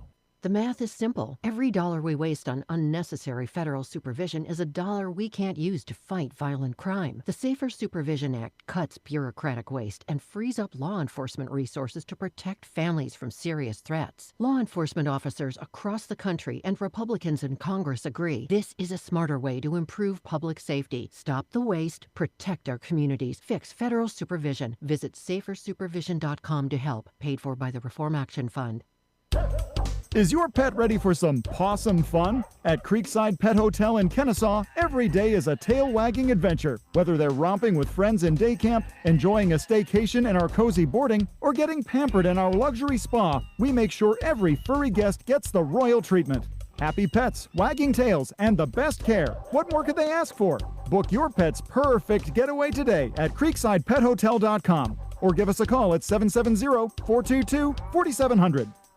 I'm Lenny McGill, founder and CEO of Glockstore.com. For over 30 years, I've supported the Second Amendment rights of free men and women to protect themselves and their families with firearms. We offer the very best in both selection and prices on Glock handguns, custom Glocks, Glock magazines, and high-performance shooting accessories at Glockstore.com. We also have the finest retail showroom and our Shoot 270 shoot rooms right here in Nashville, Tennessee. Come visit us at Glockstore.com, and you'll be glad you did. This is State Senator Mark Pouty. Government is limited to what it is supposed to do. One of the things that is critical that we're supposed to be working on is transportation. Here in Middle Tennessee, our roads need more help. As your state senator, we are focused on getting more money reoccurring without a new tax increase for our roads here in Tennessee. This is State Senator Mark Pouty. Paid for by Campaign for Mark Pouty, Christina Hibden, Treasurer. Welcome back to the Michael Patrick Leahy Show. Now, here's Michael Patrick Leahy. So, back to the withholding of removal order included in the final deportation order of Kilmar Abrego Garcia, dated October 10th, 2019. Tom Pappert, I think you just got some breaking news for us. Tell us what you got. I did. In the last segment, I mentioned we've already reached out to ICE and DHS to see if they have a comment on this. We've heard back from Assistant DHS Secretary Tricia McLaughlin, quote, "This is naked activism by an Obama-appointed judge. This order lacks any valid basis, and we will continue to fight tooth and nail in the courts." So in other words, the analysis you're getting here at the Tennessee Star and the Michael Patrick Leahy Show is completely in line with the DHS. Yeah, and oh, by the way, Tricia McLaughlin, you saw this. They arrested 2 guys in New Jersey who have threatened to assassinate her. You saw that? This is the weird world we live in, right? Now, from that, when you say fight tooth and nail, I think what we can read into that, Tom, is there will be an immediate appeal to the Fourth Circuit. And it's interesting, the whole thing. I'll go back to the whole Guatemala, El Salvador thing. And the judge is ignoring many elements of the facts here and has been for some time, intentionally, because she is actually not a judge. She is part of the defense team for Kilmar Abrego Garcia. How can you conclude anything else? It's utterly insane. I'm sorry. I was just scanning some more of her order. And again, she has completely misstated the facts of what Abrego Garcia was ordered in 2019, which he was ordered to leave the country, except not El Salvador or Guatemala. There's no logic to what she did. And I think that a quick stay should be expected in this case. Okay, so back to the relevant part of this. Nothing suggests the immigration judge ordered Abrego Garcia removed to El Salvador. Again, misstating what the law is on withholding of removal. Right? If you got a final order of final deportation order, that's what that order is. All it says is there's one country you can't be removed. We grant your request for not being removed to one country. We'll get to that in a little bit. In fact, quote, the withholding decision twice erroneously suggested that the stated country of removal from which Abrego Garcia sought relief was Guatemala. Quote, DHS has failed to carry their burden to show that there are changed circumstances in Guatemala that would result in respondents' life not being threatened. DHS has not shown there are changed circumstances, basically, or that they restated again. DHS has not shown there are changed circumstances in Guatemala that would result in respondents' life not being threatened, or that internal relocation is possible and reasonable under the circumstances. Now, let's talk about this. And we've talked to some sources about it. The key is, well, we still don't know in his request, did he request Guatemala or El Salvador? There's something called an A file, which we've requested a copy of, which is like the raw material. We haven't gotten that copy. Some sources tell us, oh, he really did ask for, protection of removal from El Salvador. Except, here is the problem with that. In his own testimony before the immigration judge, he asserted that his family had subsequently moved from El Salvador to Guatemala. Why is that important? Well, it's important because the Fourth Circuit, they're in the Fourth Circuit. The Fourth Circuit had ruled that if you wanted to claim that you might be persecuted and were part of a certain social group that was subject to persecution, one of the ways that you could do that is if your family members were in that country.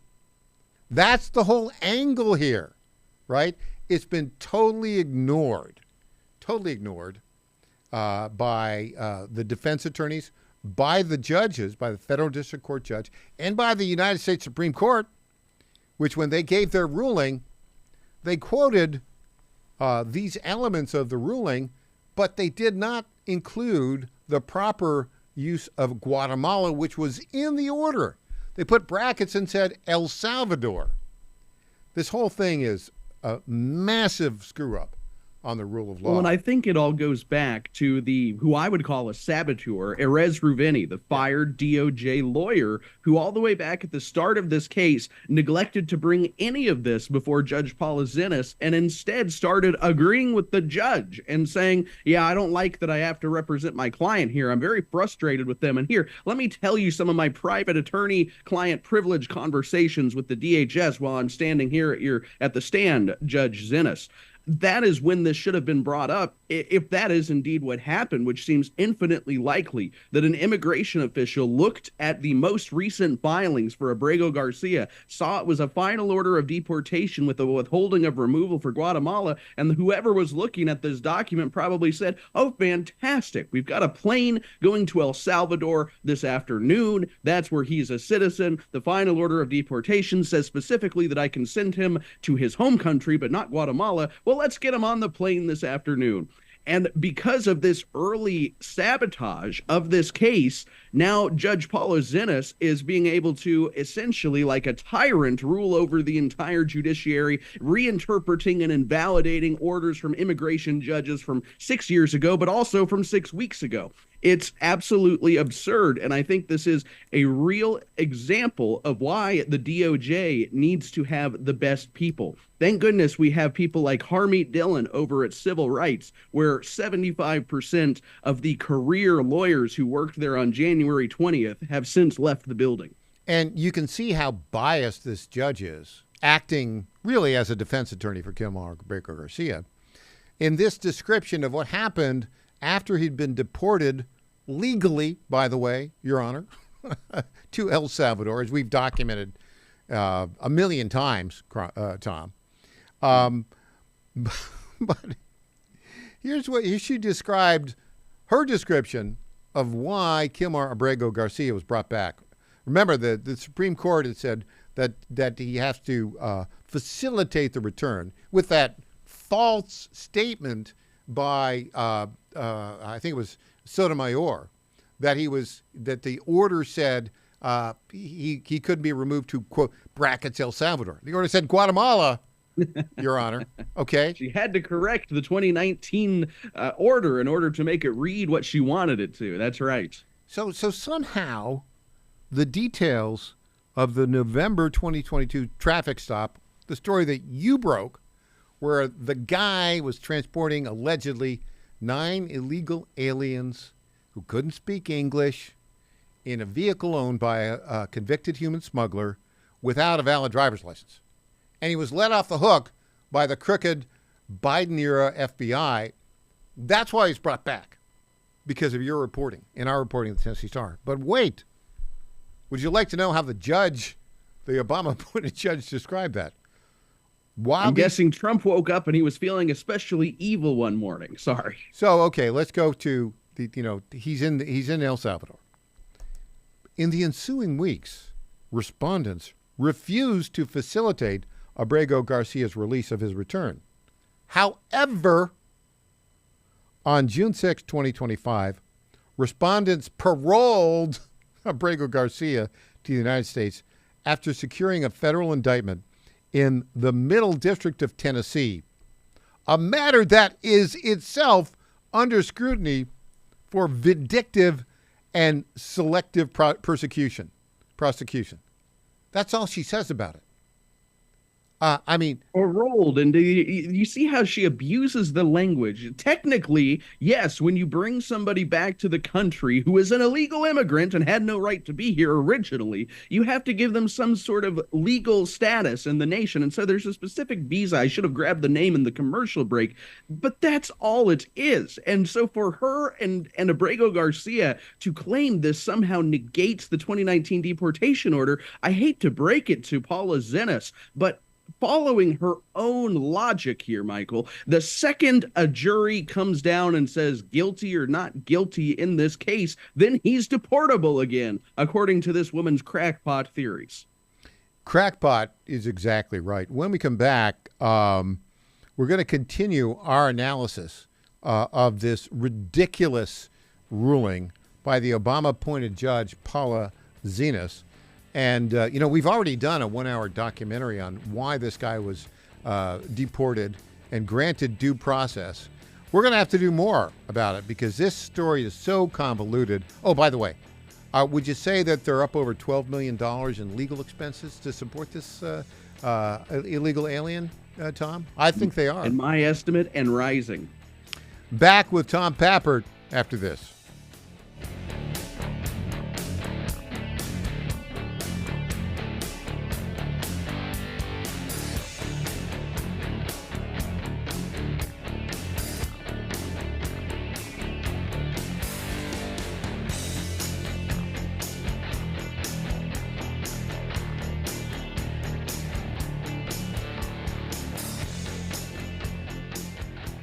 Folks, this is Crom Carmichael, CEO of Solti. I have recently turned 77 years old. I do not take prescription drugs. I have not had to take prescription drugs, and I attribute a lot of my good health to a product that I've been taking, which is the active ingredient in Solti. It's a 22% concentration of theaflavin.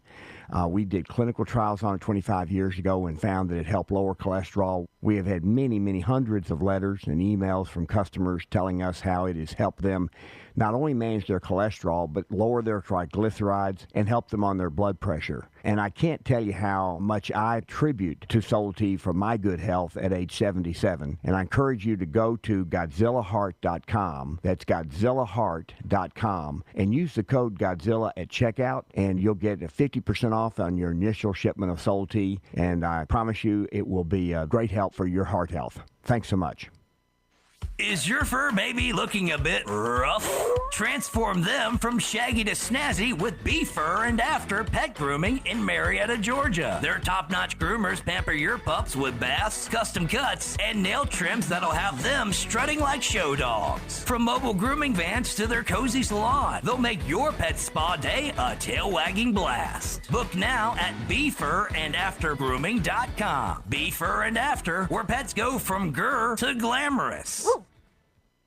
Attention construction pros. Purple Wave Auction brings quality equipment to your fingertips. Join our bi-weekly online auctions featuring dozers, excavators, loaders, and more. We provide detailed listings, photos, and seller contact info. Inspect online or in person. With our no reserve policy, every item sells to the highest bidder. Visit purplewave.com today and see why informed builders choose Purple Wave. Transparent processes, real deals. Your next great purchase awaits. purplewave.com.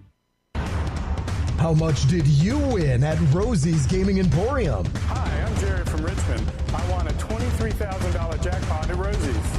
I'm Tammy. I'm from Newport News, and I just won a $5,400 jackpot from Rosie's. Hi, my name is Kim, and I'm from West Virginia, and I won $99,000 jackpot at Rosie's. Are you ready? Learn more about Rosie's rewards and jackpots at rosiesgaming.com. Must be 18 or older. Problem gambling? Call 1-888-532-3500. The Cats and Cosby Show. It's the top news of the day. John Catsimatidis and Rita Cosby tackle today's biggest issues with a New York state of mind. We are going to talk about dirty money. This is a total failure of the media, the journalists, and the Democratic Party. Treat yourself to a bite of the apple. It's a common sense recap of the big stories. Cats and Cosby, weekdays 5 Eastern, 4 Central on the stations of the John Fredericks Media Network. And those are the big headlines of the day. My fellow Americans, I was this close, very close, to buying from the lumber yards. These are sick people. But I turned my head at the last second, and I saw a big, beautiful ad for D.T. McCall's. These are highly respected people. If I had not turned my head at the last second, I would have been ripped off at some lumber yard for $200 in hidden charges. And D.T. McCall & Sons are never going to do that. They'd never do that to you. These are great people. I've known them for a long time. They have great deals, and I just have to say, nobody knows deals like I do. D.T. McCall & Sons has locations in Lebanon, Carthage, Lafayette, Cookeville, and Franklin, and they have been family-owned in Middle Tennessee for over 100 years. These are tremendous people. D.T. McCall & Sons. Check out one of their stores today. Impersonator not endorsed by Donald Trump. Welcome back to the Michael Patrick Leahy Show. Now, here's Michael Patrick Leahy. And welcome back to the Michael Patrick Leahy Show. So much to talk about in this particular order. By the Obama designated defense counsel for illegal alien Kilmar Abrego Garcia. Tom, we're trying to analyze this right now, and it looks like she's arguing that there is no withholding of removal order. Right. How is she doing that, Tom?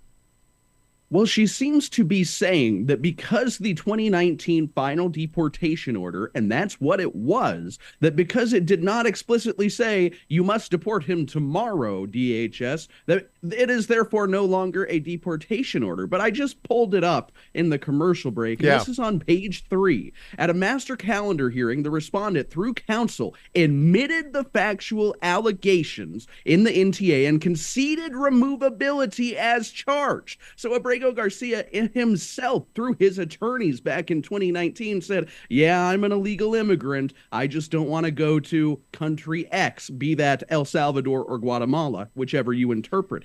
There is, again, it's like she did not read the order, or more likely, she reinterpreted the order in her judicial activist lens in order to get the outcome that she desired.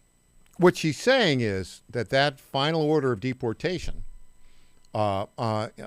signed by Judge David Jones, which had one element in October 10th, 2019, which had one element in it, which granted is withholding of removal to one country, Guatemala, not El Salvador.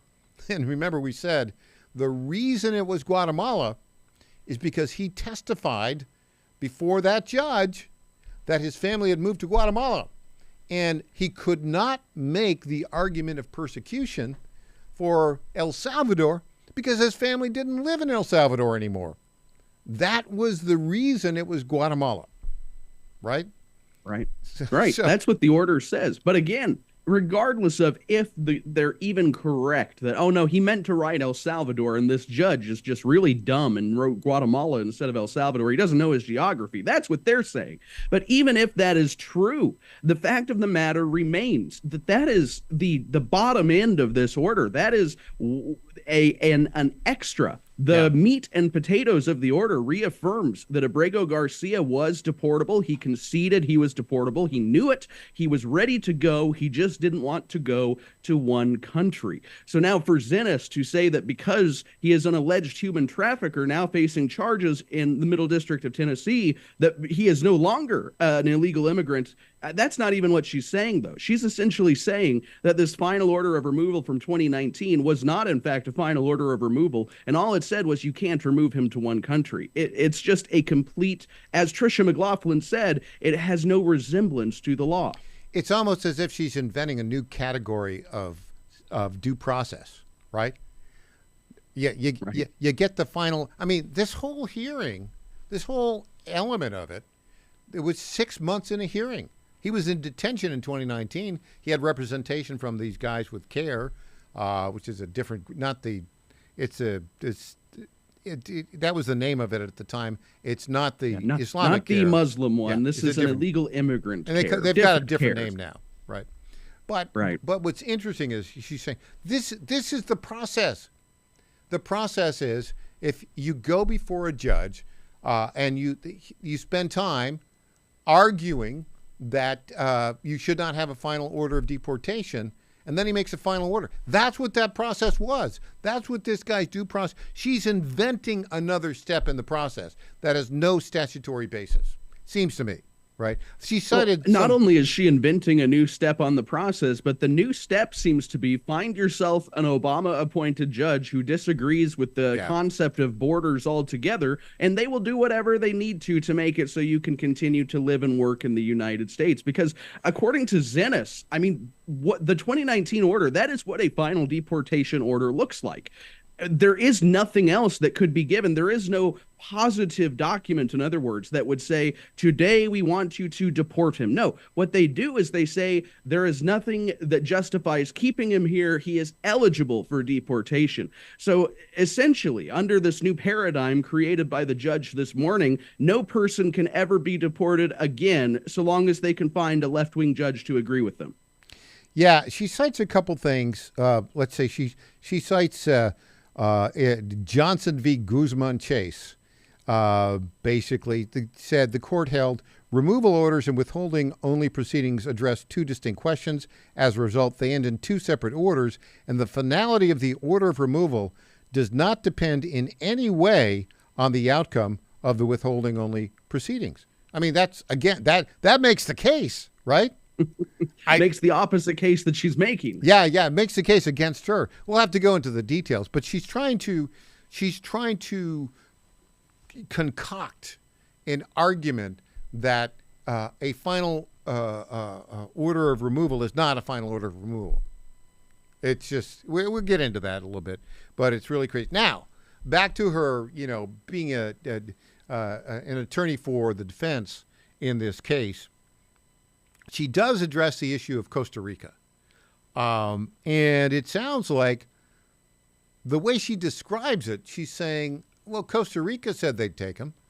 But give us the details about this. Well, it's sort of a moving target because initially Costa Rica came up during the plea deal negotiations in Tennessee between the highfalutin New York attorneys that somehow Kilmar Abrego Garcia has retained and the assistant district attorney, or the assistant U.S. attorney, I should say, rather, in the Middle District of Tennessee. And essentially what it came down to is, okay, we will sign a plea deal where your client gets maybe a year of jail time, and in exchange, we will deport him to a preferable third country. They requested Costa Rica. The Trump administration, Marco Rubio, got diplomatic assurances from Costa Rica. But from my understanding, the government's position is this entire plan was all predicated on Abrego Garcia having spent some time in a U.S. prison, like 1 year. He probably would be out in like January if they had just gone along with this. Now, the Trump administration has claimed that Costa Rica no longer will just accept him. It's not as simple as putting him on a plane and flying him there. It is more complicated, and they have insinuated that it has to do with the desire for a conviction. Now, Costa Rica, one of their ministers, some government official, has publicly contradicted this and said they will take him in Costa Rica. There is a part of the Immigration Nationality Act where it says that, Naturalization Act, that says that the illegal immigrant can specify what country they desire to be deported to if they cannot go back to their homeland. Abrego Garcia has leaned on this and said, well, he really wants to go to Costa Rica. Meanwhile, the Trump administration has obtained the same diplomatic assurances from Liberia, and an immigration judge, again, Zenas doesn't care what immigration judges do, apparently. She's going to just reinterpret their rulings and ignore them. But an immigration judge just about 3 weeks ago denied Abrego Garcia's fear of persecution and torture claims for Liberia, and it came out through a subsequent filing in the immigration case. His entire claim, the reason why he was scared to go to Liberia, which again will accept him, was because he was afraid that they would deport him on to El Salvador. The immigration judge found there is no basis for that fear. Yeah, she's trying to make up new stuff on this. And look, she's playing the game. Look, clearly his very expensive immigration attorneys are playing this game. Remember, I just want to say, sorry, Michael, but it's Quinn Emanuel. He has the same lawyers, Abrego Garcia, that people like Elon Musk hire, that the Kardashian family hires. One must wonder exactly how that connection was made. Yeah. Well, and again, the money keeps going on this. And look, they were gaming the federal government on this, right? They really didn't want to. He said he didn't want to go to Costa Rica after they allowed him to go to Costa Rica. And the federal government says, you're not going to play us. You're not going to play us. Either you go to Costa Rica or not. You say you don't want to now. Okay, fine. We'll send you to Eswatini or Liberia or wherever. Well, and by the way, it wasn't just that he didn't want to. He said he wanted to go, and then at the same time, he said he was afraid he would be tortured in Costa Rica. It was a mentally inconsistent claim. Let me read this, her argument that the withholding of removal order is not really a withholding of removal order. Let me just read this from the decision. Quote, to conclude, as DHS suggests, that the withholding order is also the order of removal. Yeah, it is the order of removal, Your Honor. Would contravene well-established Supreme Court precedent directing otherwise. Consider Nasrallah v. Barr, 2020. There, the court held that for jurisdictional purposes under the Immigration Nationalization Act, a final order of removal cannot, quote, merge with a withholding order. The Nasrallah court reasoned that withholding relief under the Convention Against Torture cannot be construed as a final order of removal because the withholding order itself does not conclude the non-citizen is deportable or ordering deportation. Well, that's just false. First, that Nasrallah had to do with the Convention Against Torture. That was denied by this immigration judge. This had to do with persecution. And as you pointed out, the order specifically said he's removable. I'll read it again. This is the next sentence, actually. Based on the respondent's admissions and concessions, the court found his removability to be established by clear and convincing evidence as required by the Immigration and Naturalization Act. she is omitting entire portions of the 2019 final deportation order, which included the withholding of removal, again, because she wants to free this guy. Yeah. I guess she wanted to send him home for Christmas. I fear, maybe fear is the wrong word. It seems likely to me that he might be going home to Liberia for Christmas as a result of Zenis's order being so outlandish. Yeah. Then she goes to this Johnson v. Guzman Chavez case of 2021.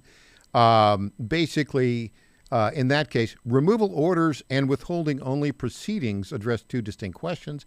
As a result, they end in two separate orders, and the finality of the order of removal does not depend in any way on the outcome of the withholding only proceedings. See, this is ridiculous. That case, that does not support her argument.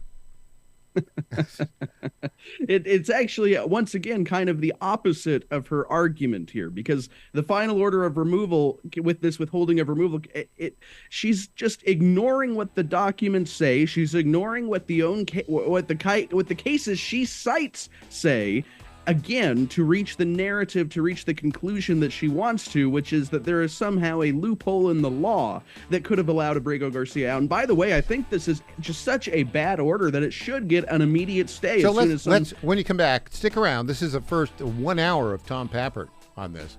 Come back. Let's see what happens next. Back with Tom Pappert.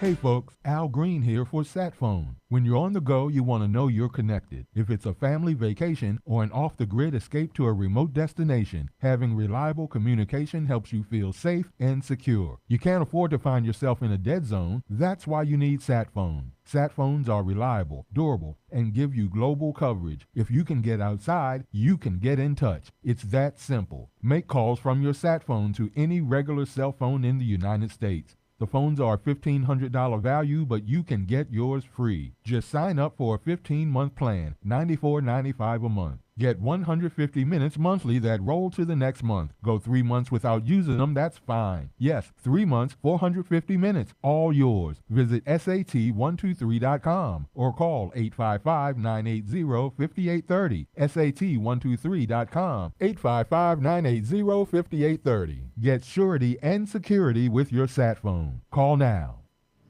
Ready to turn your idle equipment into cash? Purple Wave Auction is your solution. We specialize in no-reserve online auctions, bringing nationwide buyers to your doorstep. From excavators to dozers, we'll market your assets to a vast audience of eager buyers. No hauling required. We photograph and list your equipment where it sits. Experience our transparent and simple process with expert support. Join successful sellers who trust Purple Wave. Visit purplewave.com today to learn how easy selling can be. What if you had a plan to build income outside your job? At Lifestyles Unlimited, you'll learn how people are investing in real estate to grow their income and make smarter financial choices one property at a time. Right now, join us for just $297. That's a savings of $443 off our real estate education program. Text RADIO to 88007. That's RADIO to 88007. Presented by Lifestyles Unlimited. Cold weather is here, and it's only getting colder. When you want instant whole room warmth, you go with Eden Pure, a trusted name for years on my show. Now they've done it again with the Eden Pure Gen 40 Plus infrared heater. This powerful compact unit gives you fast, even heat you can feel in seconds. Infrared heat warms you directly, not just the air around you, and it doesn't dry out the air. It's quiet, compact, and safe with multiple built-in safety shutoffs, and it heats up to 1,000 square feet. Perfect for the living room, bedroom, or office. And right now, Eden Pure is thanking our listeners. The Gen 40 Plus normally sells for $224, but Eden Pure is giving our VIP listeners an additional $50 off, bringing it to just $174. That's right, only $174 for state-of-the-art infrared heater. Now, this is a limited time offer with a strict limit of 3, and supplies are moving fast. So go to EdenPureDeals.com, use promo code Godzilla50. EdenPureDeals.com, promo code Godzilla50. Hey there, it's Lenny McGill, founder and CEO of GlockStore.com. For over 30 years, I've supported our Second Amendment rights with GlockStore.com, the world's #1 source for Glock handguns, parts, and accessories. I also support accurate, unbiased journalism like The Michael Patrick Leahy Show. His team broke the Kilmar Abrego Garcia traffic stop and was the first to obtain that video. Independent journalism at its finest. Visit us at GlockStore.com, listen to Michael Patrick Leahy, and make America great again. This is State Senator Mark Pody. Government is limited to what it is supposed to do. One of the things that is critical that we're supposed to be working on is transportation. Here in Middle Tennessee, our roads need more help. As your state senator, we are focused on getting more money reoccurring without a new tax increase for our roads here in Tennessee. This is State Senator Mark Pody. Paid for by Campaign for Mark Pody, Christina Hibden, Treasurer. Welcome back to the Michael Patrick Leahy Show. Now, here's Michael Patrick Leahy. Welcome back. Our very good friend, lead political reporter at the Tennessee Star, Tom Papert. Tom, let's unravel now what happens next. So this very biased, defense-friendly opinion by the Obama-appointed judge, very, very suspect legal reasoning. What happens next with this? She's ordered the release of this guy this afternoon. Right. What happens next? Well, now just the mechanics of this release will be interesting because Abrego Garcia's attorneys have to get a 4-hour notice so they can make sure that whatever his release entails, it will comply with the terms of the conditions of temporary release he has in the state of Tennessee, where, of course, 2 judges, a magistrate and an Obama-appointed district court judge, authorized pretrial release for an individual who, in my opinion, seems like a flight risk, but that's just my opinion. Tricia McLaughlin essentially has said that there is going to be a quick appeal. This is what she said to us. You read it in the last segment. This is naked judicial activism by an Obama-appointed judge. This order lacks any valid legal basis, and we will continue to fight this tooth and nail in the courts. I fully expect probably before the close of business today, you will see an emergency appeal filed with the 4th District Court. In fact, the 4th Court of Appeals, 4th District Court of Appeals, I should say. I would be surprised if that is not already underway and perhaps has even been submitted over the course of this show. It just hasn't hit the newswire yet.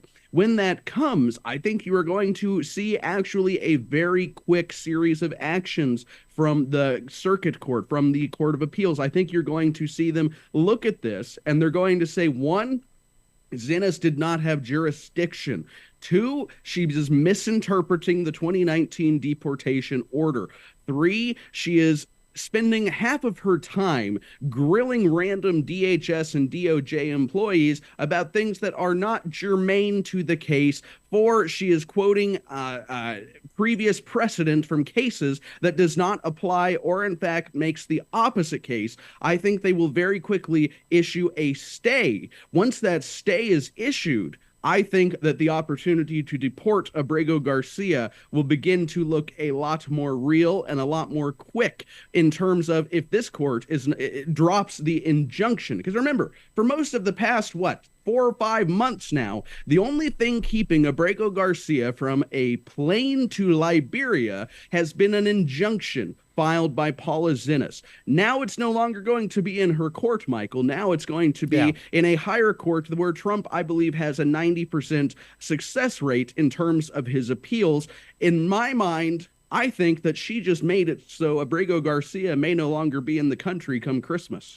I think you're exactly right in your analysis. Her 31-page opinion is so flawed and so biased. I think the appeals court is going to realize that. And basically, in this ruling, what she's done is she's just lost control of Kilmar Abrego Garcia. That's what I think. I think that's exactly right. And she's held on to it for an absurd amount of time. And in fact, this sort of surprised me because I thought her strategy, there is that case, one of the cases she quotes is Zadavidius or something to that effect.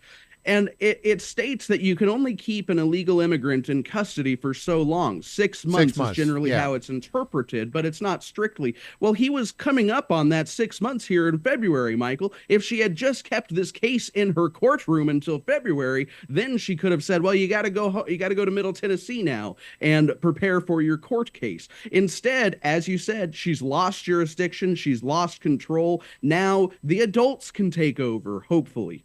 Yeah, and the other thing that is so egregious here is we just briefly looked at these 3 recent Supreme Court cases, Riley v. Bondi 2025, just this year, Nasrallah and Guzman Chavez, which are 2020 and 2021.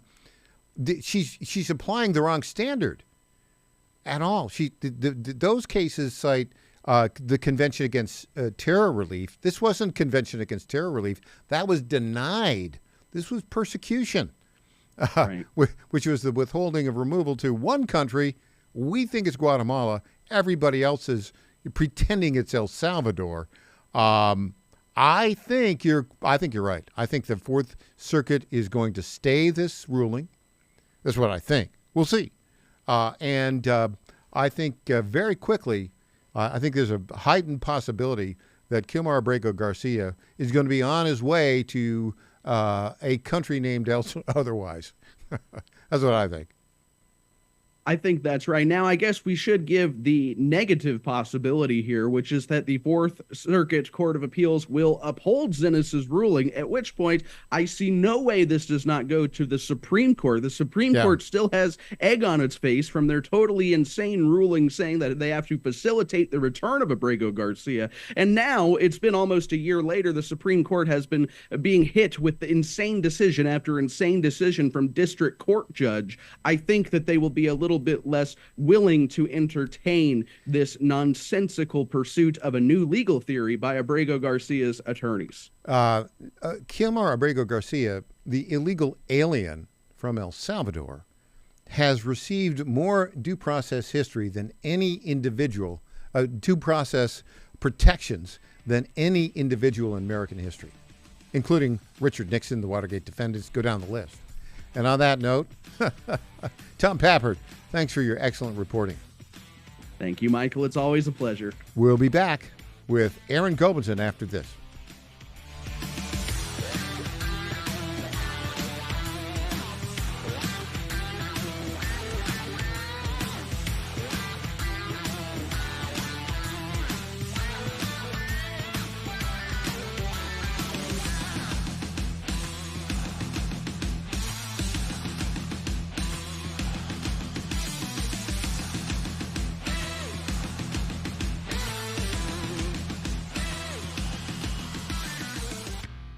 The Truth with John Gordon.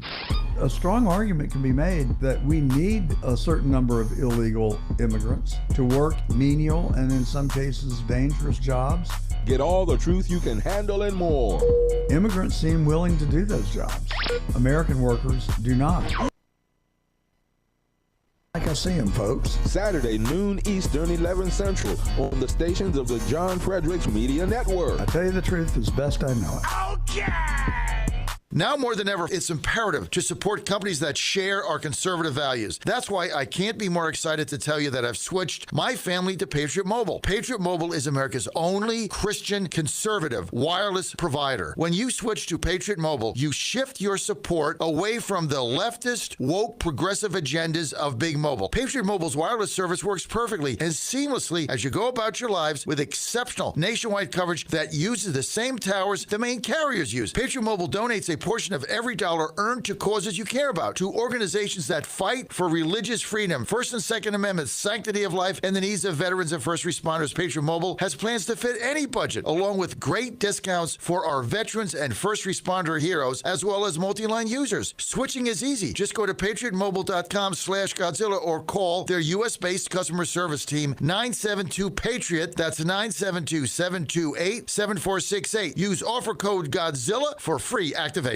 John Fredericks loves his radio and TV audience, but did you know how to follow the Godzilla of Truth wherever you go? Download the John Fredericks Radio Show app to listen live nationwide. For the daily chit-chat, Trucking the Truth, download the Getter app and join the morning fun on Getter Live from 6 to 10 a.m. Follow John Fredericks on Getter, Truth Social, or Twitter.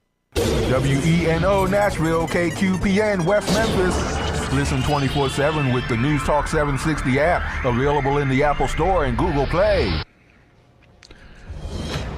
Breaking news at Town Hall. I'm Bob Agnew in Washington. Correspondent Haya Punjabi reports there's a lot of debate about the merits of yesterday's quarter-point rate cut by the Federal Reserve. The Federal Reserve reduced its key interest rate third time in a row, but signaled that it may leave rates unchanged in the coming months. The cut reduced the rate to about 3.6%. That's the lowest it's been in nearly 3 years. Not budging on interest rates could attract ire from President Donald Trump. He's demanded steep reductions to borrowing costs. The Fed met against the backdrop of elevated inflation that frustrated many Americans. Consumer prices have jumped 25% in the 5 years since COVID, with higher prices for groceries, rents, and utilities. Haya Punjwani, Washington. Vladimir Zelensky, the Ukrainian president, meeting today with leaders from about 30 countries in a high-stakes video summit. The talks aiming to secure strong security guarantees and shape fair terms as the country eyes an end to its nearly 4-year-old war against invading Russia. Time magazine has named Architects of AI as a group recipient of its annual Person of the Year recognition. The magazine had already predicted this year would demonstrate artificial intelligence's potential with no turning back. Military affairs analyst, retired Lieutenant Colonel Robert McGinnis, has been tracking the advanced technology. AI is being used by children, it's being used by adults, it's being used by adversaries. Colonel McGinnis' own reflections are in his book AI for Mankind's Future, a Christian Perspective on the High-Tech Revolution. Among the 8 individuals Time recognizes are Meta's Mark Zuckerberg, Tesla's Elon Musk, and OpenAI's Sam Altman.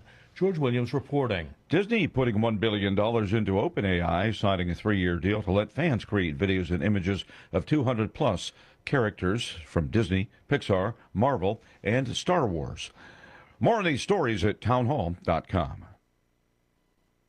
West Financial Group is not a law firm. Ask yourself this question. Is it really worth holding on to that timeshare that you know you need to get rid of? Here's the truth. The average maintenance fee just went up over 17%. That could have been 117%, and there's nothing you can do about it. When you buy a timeshare, you give them a blank check for annual maintenance and assessment fees. I'm Chuck McDowell, founder of Wesley Financial Group. For 15 years, I've helped over 50,000 families cancel their timeshare. Not sell it, not transfer it, cancel it. Did you buy a timeshare because they told you it was a great investment and your maintenance fees would never go up? That's a lie. Are you ready to get rid of your timeshare once and for all? Simply call us and I'll send you our timeshare exit kit that explains all your options for cancellation. Call Wesley now for your timeshare exit kit. 800-366-6161. That's 800-366-6161. 800-366-6161. Here's Rich Thomason with a midday Wall Street Business Report. The Federal Reserve's quarter-point interest rate cut is not enough for President Trump. He continues to criticize Fed Chairman Jerome Powell. The head of the Federal Reserve is a stiff, and, you fight that. It's amazing. We fight that, and yet interest rates are going down, except with him, not too much. He did a rather, I would say, a rather small a number that could have been doubled, at least doubled. Wall Street rallied to near all-time highs in the aftermath of the latest interest rate cut, and Chairman Powell's suggestion that further reductions could be on the way next year. Unemployment applications jumped to 236,000 last week. At the same time, continuing claims have dropped to the lowest level since April. I'm Rich Thomason. You'll find breaking news and analysis at townhall.com. Keith Peters reports the U.S. continues to tighten its southern border. The Trump administration is adding another militarized zone to the southern U.S. border to support border security operations, this time in California. The Department of Interior on Wednesday said it would transfer jurisdiction along most of California's international border with Mexico to the Navy. Since April, large swaths of border have been designated militarized zones. empowering U.S. troops to apprehend illegal immigrants and others accused of trespassing on Army, Air Force, or Navy bases. Keith Peters, Washington. The heirs of an 83-year-old Connecticut woman are suing ChatGPT maker OpenAI and its business partner, Microsoft, for wrongful death. They claim the artificial intelligence bot intensified her son's paranoid delusions, leading him to fatally beat and strangle his mother, Suzanne Adams, before taking his own life. More on these stories. It's the Michael Patrick Leahy Show, broadcasting live from downtown Nashville. Now, here's Michael Patrick Leahy.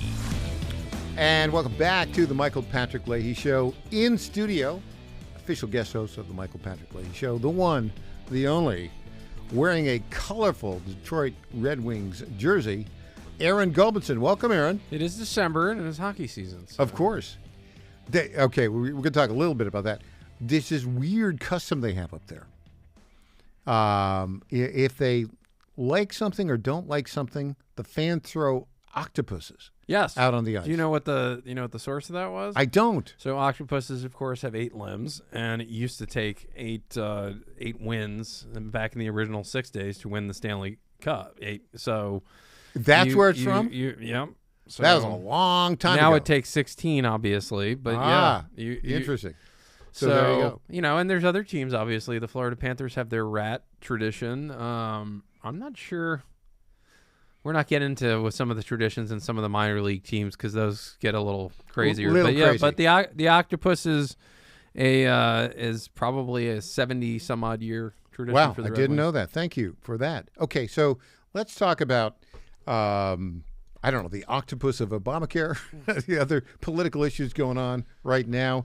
The state of the country, there's uncertainty on both sides right now. Looming over everything is the November 2026 midterm elections. How does everything look to you right now? It looks like December, the year before midterms. I mean, listen, you've got a lot of restlessness going on because the holidays are going on right now.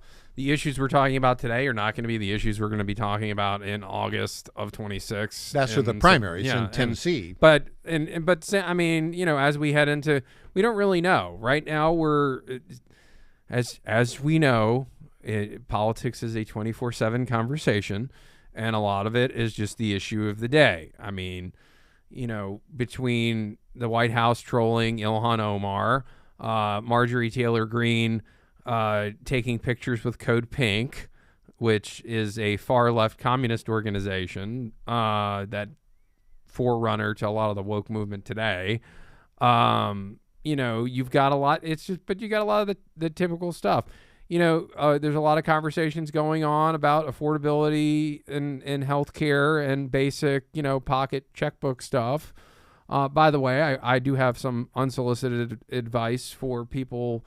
I would love to see the White House roll out people who've been completely and utterly screwed over by Obamacare and which is a it's a giant long list. And they're doing some of it. I just think it could be, but it's the topic du jour at the moment. We'll see what happens next year.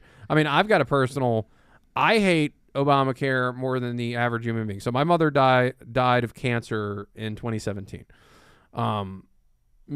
The short version of the story is the healthcare marketplace and the subsidies and all that. If my mother didn't die in October of 2017, in January of 2018, the premiums would have gone up another $2,000 a month in New York.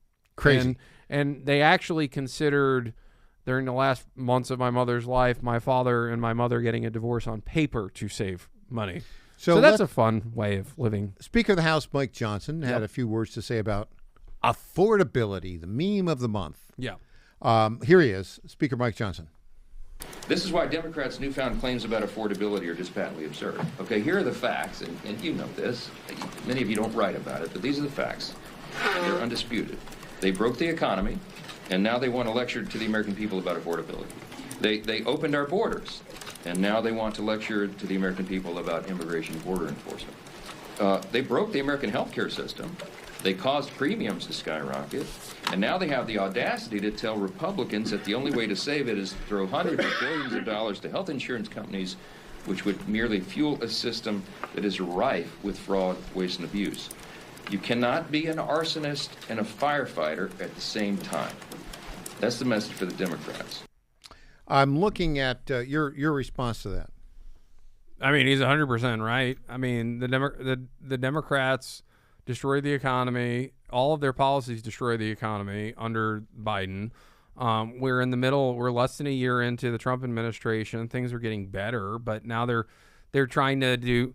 Listen, unfortunately, the average American is possessed with a severe case of undiagnosed ADHD, right? Mm-hmm. So the attention span is low, and I don't know about you, but even I occasionally am amazed when I stop and think, oh, Trump's been in office for less than a year still. Right. Because it feels like it's been longer than that. Mercifully, it feels like so it's been they're trying longer. to, so this is what happens. I mean, the Democrats are like, okay, what could be, it doesn't matter whether or not we screwed it up or not. What could we talk to the average American that might be ticked off about today, right?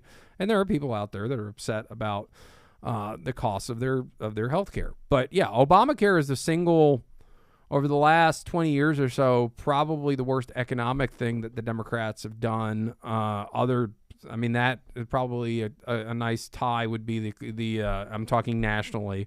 A nice tie would probably be the open border policies, but they wrecked it. Now, I would personally love to see the one-page solution to our healthcare system, which is, of course, completely getting rid of the Obamacare subsidy, encouraging competition across state lines, tax incentives for both doctors and healthcare insurance companies to provide additional coverage to Americans.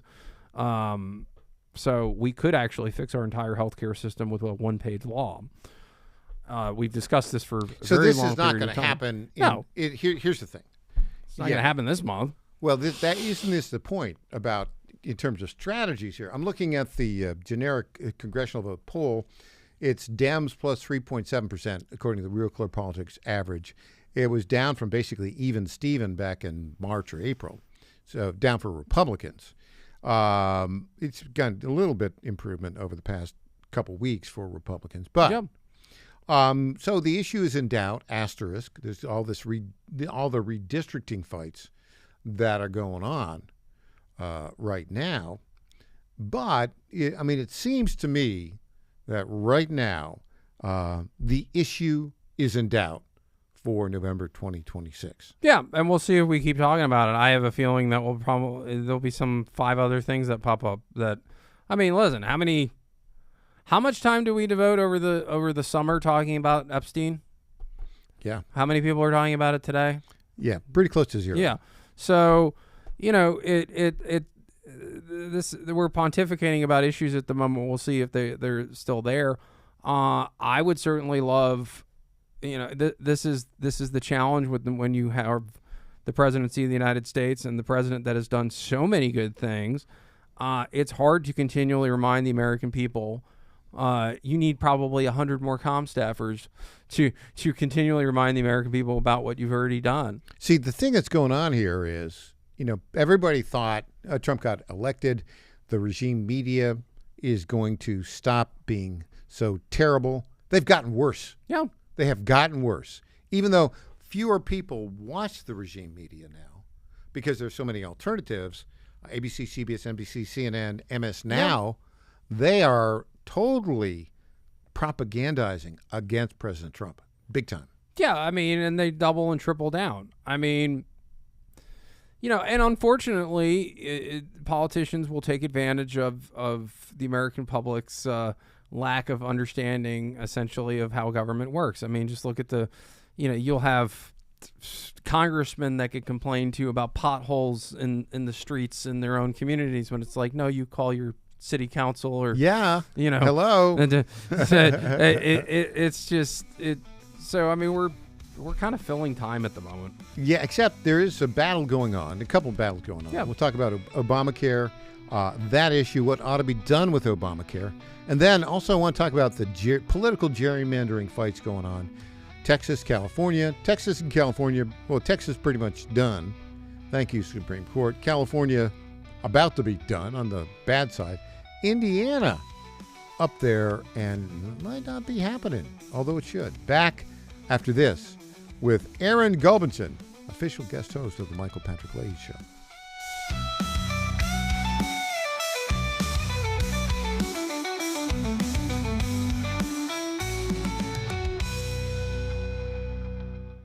Hi folks, John Fredericks here for Freedom Alliance. Veterans are still struggling with the wounds of war. They came home with injuries that changed them forever. The flag-burning troublemakers in our streets remind me how fortunate we are to have patriots who served and fought, sacrificed, and never complained. We need to support them through organizations like the Freedom Alliance. It's Military Appreciation Month and time to support those who serve. Freedom Alliance is caring for combat veterans and military families. Combat veterans fought in the worst, most dangerous places on earth. Freedom Alliance takes them to nature's most relaxing locations so they can heal. Freedom Alliance gives injured troops mortgage-free homes, new cars, and all-terrain wheelchairs. For wounded vets, there's nothing like the stability of your own home, the reinsurance of a reliable vehicle, or the independence of a wheelchair that navigates snow, ice, beach, pasture, or most any terrain. Let's fight for those who fought for us. Go to freedomalliance.org/Godzilla and make a monthly gift that will improve the life of a military hero. That's freedomalliance.org/Godzilla. Make a contribution today. If you're like me, most moms find it difficult to prioritize self-care. Hi, it's Colleen, Program Director at the John Fredericks Media Network. With the demands of programming 13 radio stations, it's easy to forget about the things I should do for myself daily. And that's why I started with our company's Women's Challenge with Native Path Collagen Peptides. It's affordable and convenient care in just one scoop a day. There are so many incredible health benefits like bone and joint support, metabolism booster, and hair, skin, and nail improvement. I like to take a moment each day to prioritize myself and indulge in the health-boosting benefits of Native Path Collagen Peptides. I love mixing it up with all the different smoothie recipes, too. Learn more about Native Path Collagen Peptides and read 7 important reasons why you should be taking collagen peptides at getnativepath.com/Godzilla. Prioritize your self-care with Native Path Collagen Peptides. Try it risk-free for as low as $21 today and get free shipping at getnativepath.com/Godzilla. Target.com. Target.com is an online e-commerce tire retailer. We are here to serve the American public with the best possible customer service, the best pricing, and we make it extremely easy. We have many name brands and a lot of low-cost tires. The price is right, and it's easy. You go online to Target.com, TIREGET.com, Target.com. You go there, you put your zip code in, all the inventory displays right in front of you. You can call in for help if you want to. We'll help you get the tire that you need. But we will take the tires you buy and at no extra charge deliver them to the dealer right by your house where they will be installed at the market price. It's easy. The best price, the best service. Great people to deal with. Thank you for going to Target.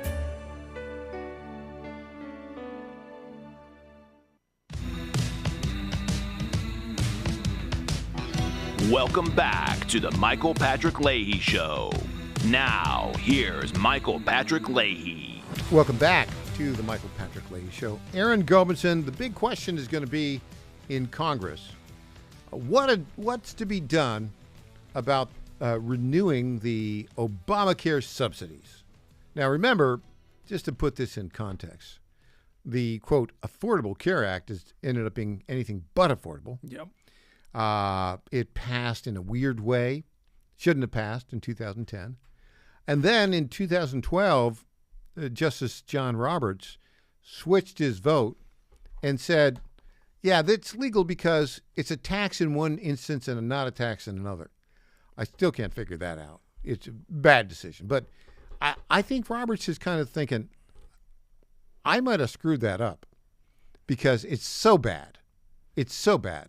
Healthcare expenses going way, way up.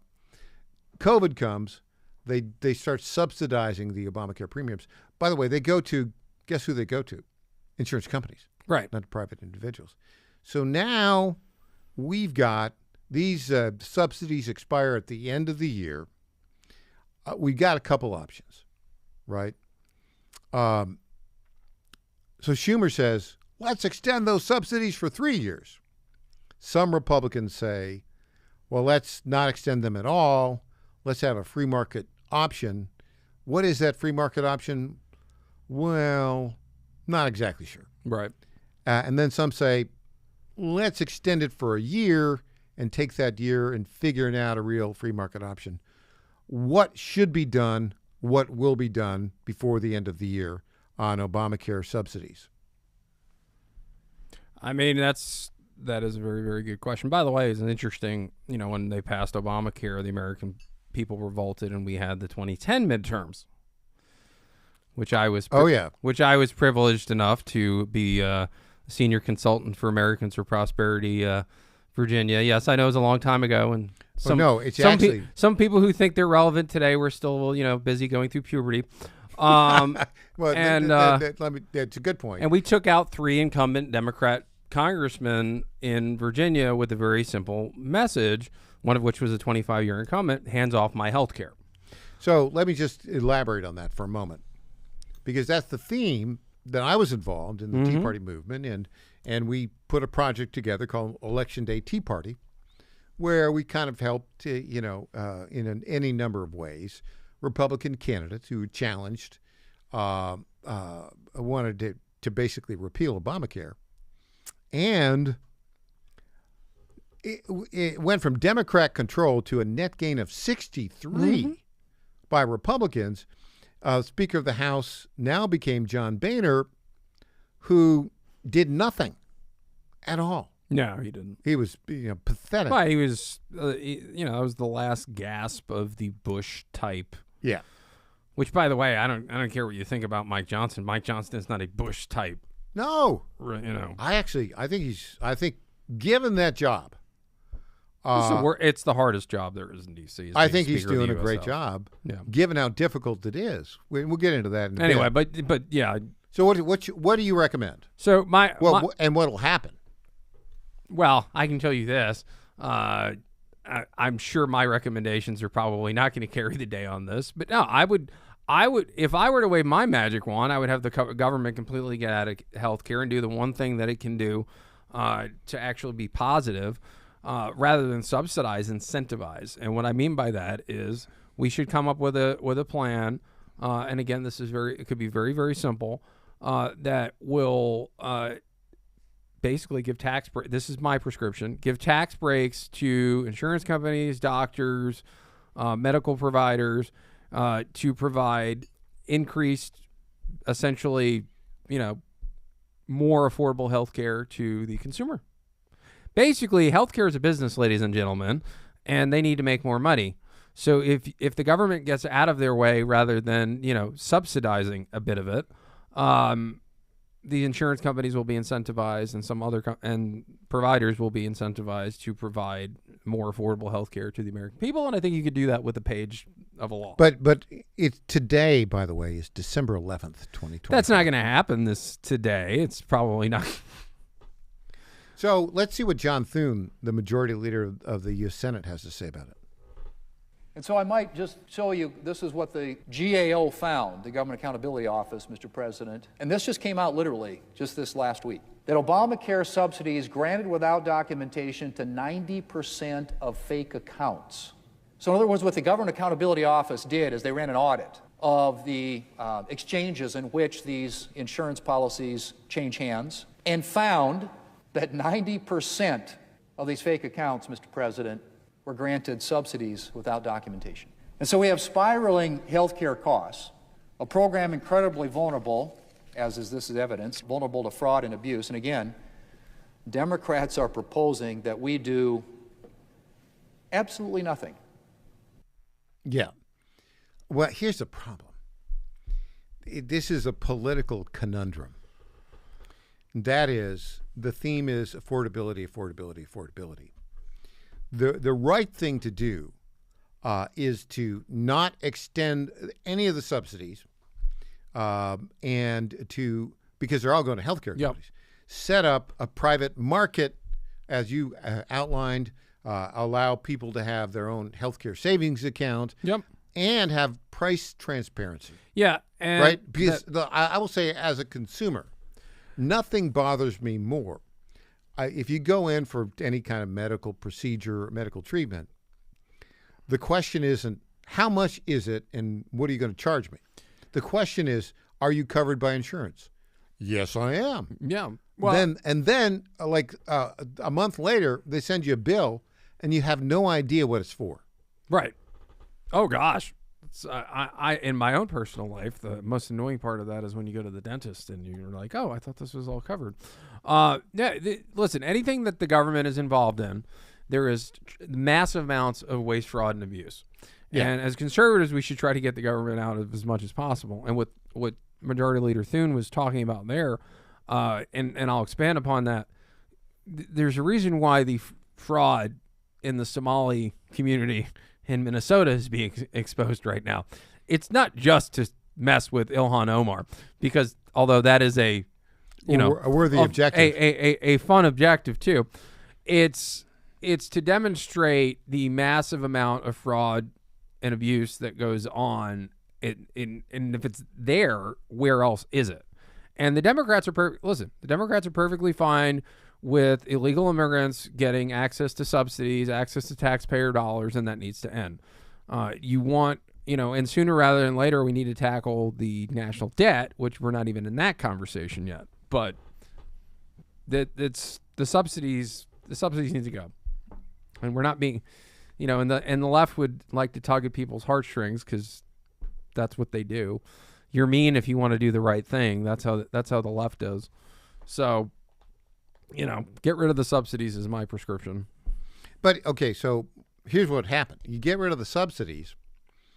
On January 1st, there will be millions of people angry because their Obamacare pricing is going to be off the charts. Yep.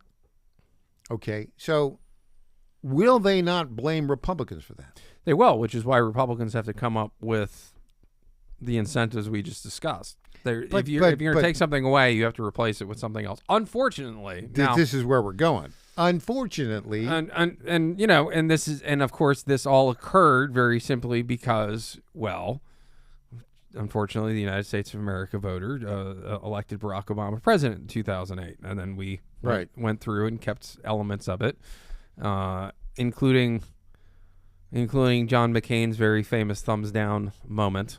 Which the two things I hate John McCain for in my entire life are that, number one, and number two is McCain-Feingold. Yeah, there would have been an alternative to Obamacare had John McCain not voted against it. Oh, yeah. So, which, by the way, you want to know a fun little inside story on that? Tell me. So for things that one can criticize Mitch McConnell for, he always had a deal with Susan Collins, and this is important because she's up for election. Right. How McCain doubly screwed over the Republicans in the United States of America on that was he lied to McConnell. He said, I'm voting for it. And so McConnell let Collins off the hook. And that's why, and so McConnell said to Susan, okay, you could do what you think is the better vote for you in your state. She would have voted to get rid of it if he needed her vote. Right. So he not only lied on principle, he lied on procedure. Clever and evil. Yeah. Yeah. I suppose somewhere we ought to say, don't speak ill of the dead, except he's been dead long enough. Well, I think everybody who's been listening to me for a while knows that I don't care about such conventions. So, well, that is a very good point. Look, I think it's a problem, and I think that I think the person who should have done this, Stephen Miller should be all of this. Isn't he the domestic policy guy for the White House? They should have had an alternative nailed down and in the process already. And they don't. And it's not just Stephen Miller. Stephen, you're great, but this is somebody screwed up on this. And Mike Johnson doesn't have it, and John Thune doesn't have it. That's a problem. And the and they're not going to be able to get it between now and December 31st. So it's just a looming problem. When we come back, let's talk about something more fun, which is the upcoming session of the Tennessee General Assembly. Back with Aaron Gulbinson after this.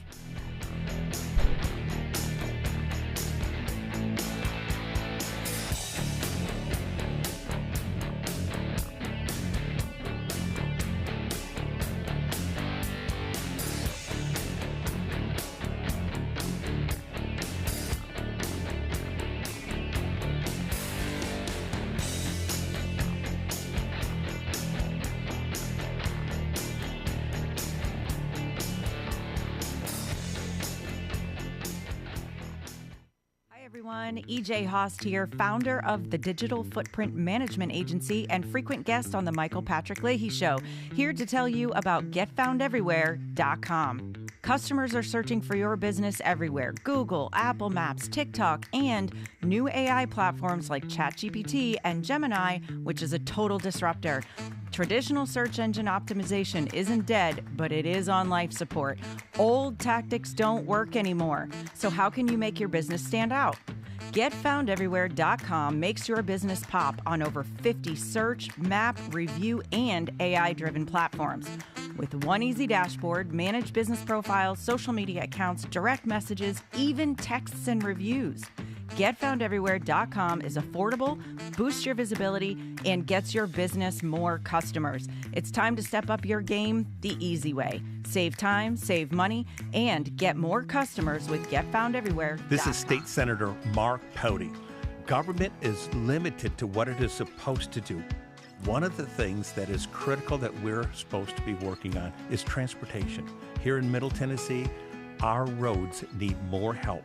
As your state senator, we are focused on getting more money reoccurring without a new tax increase for our roads here in Tennessee. This is State Senator Mark Pody.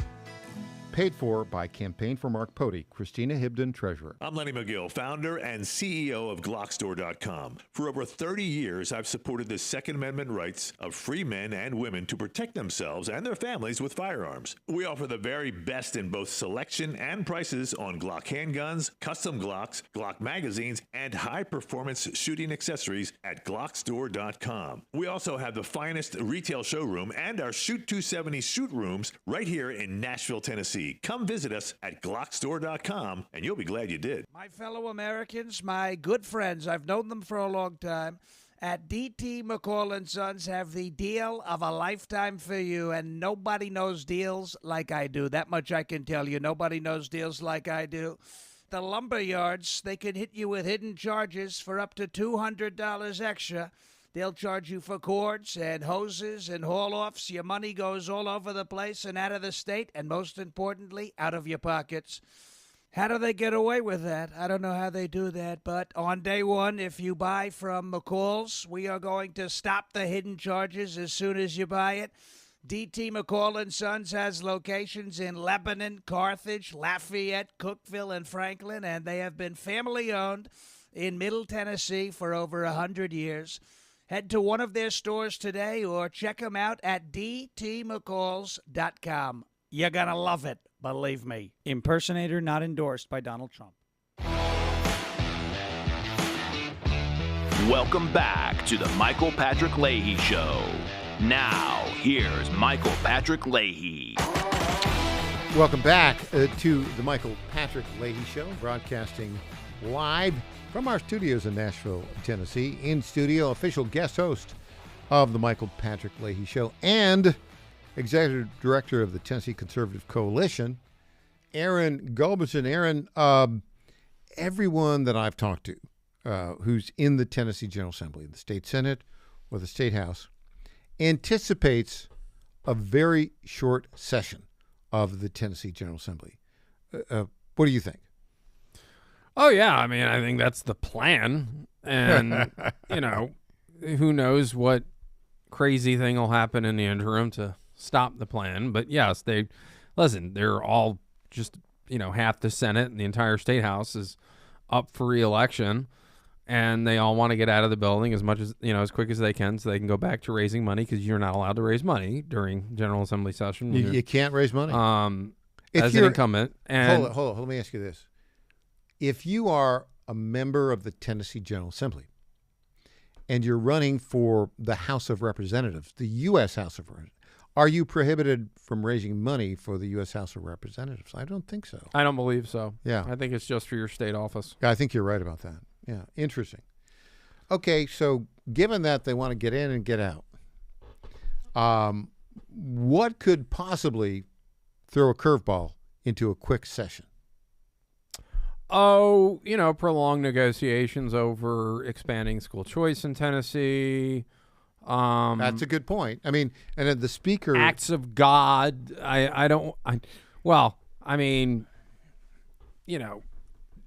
Planned disruptions of committee hearings, that kinds of thing. You think that might happen? I could see that happening. So let's think about this for a moment. I mean, there's Republican supermajorities. Yeah. In the House and the state Senate. And yet, you do have the Marxist left on the rise in the Democratic Party in Tennessee. Yep. Clearly, you've got Afton Bain, she of rhinestone cowgirl outfits and glammed up Dolly Parton, copycat syndrome. My wife saw that outfit that Afton wore election night, and she said, "Well, it looks like Afton Bain is jealous of both Dolly Parton and Marsha Blackburn." But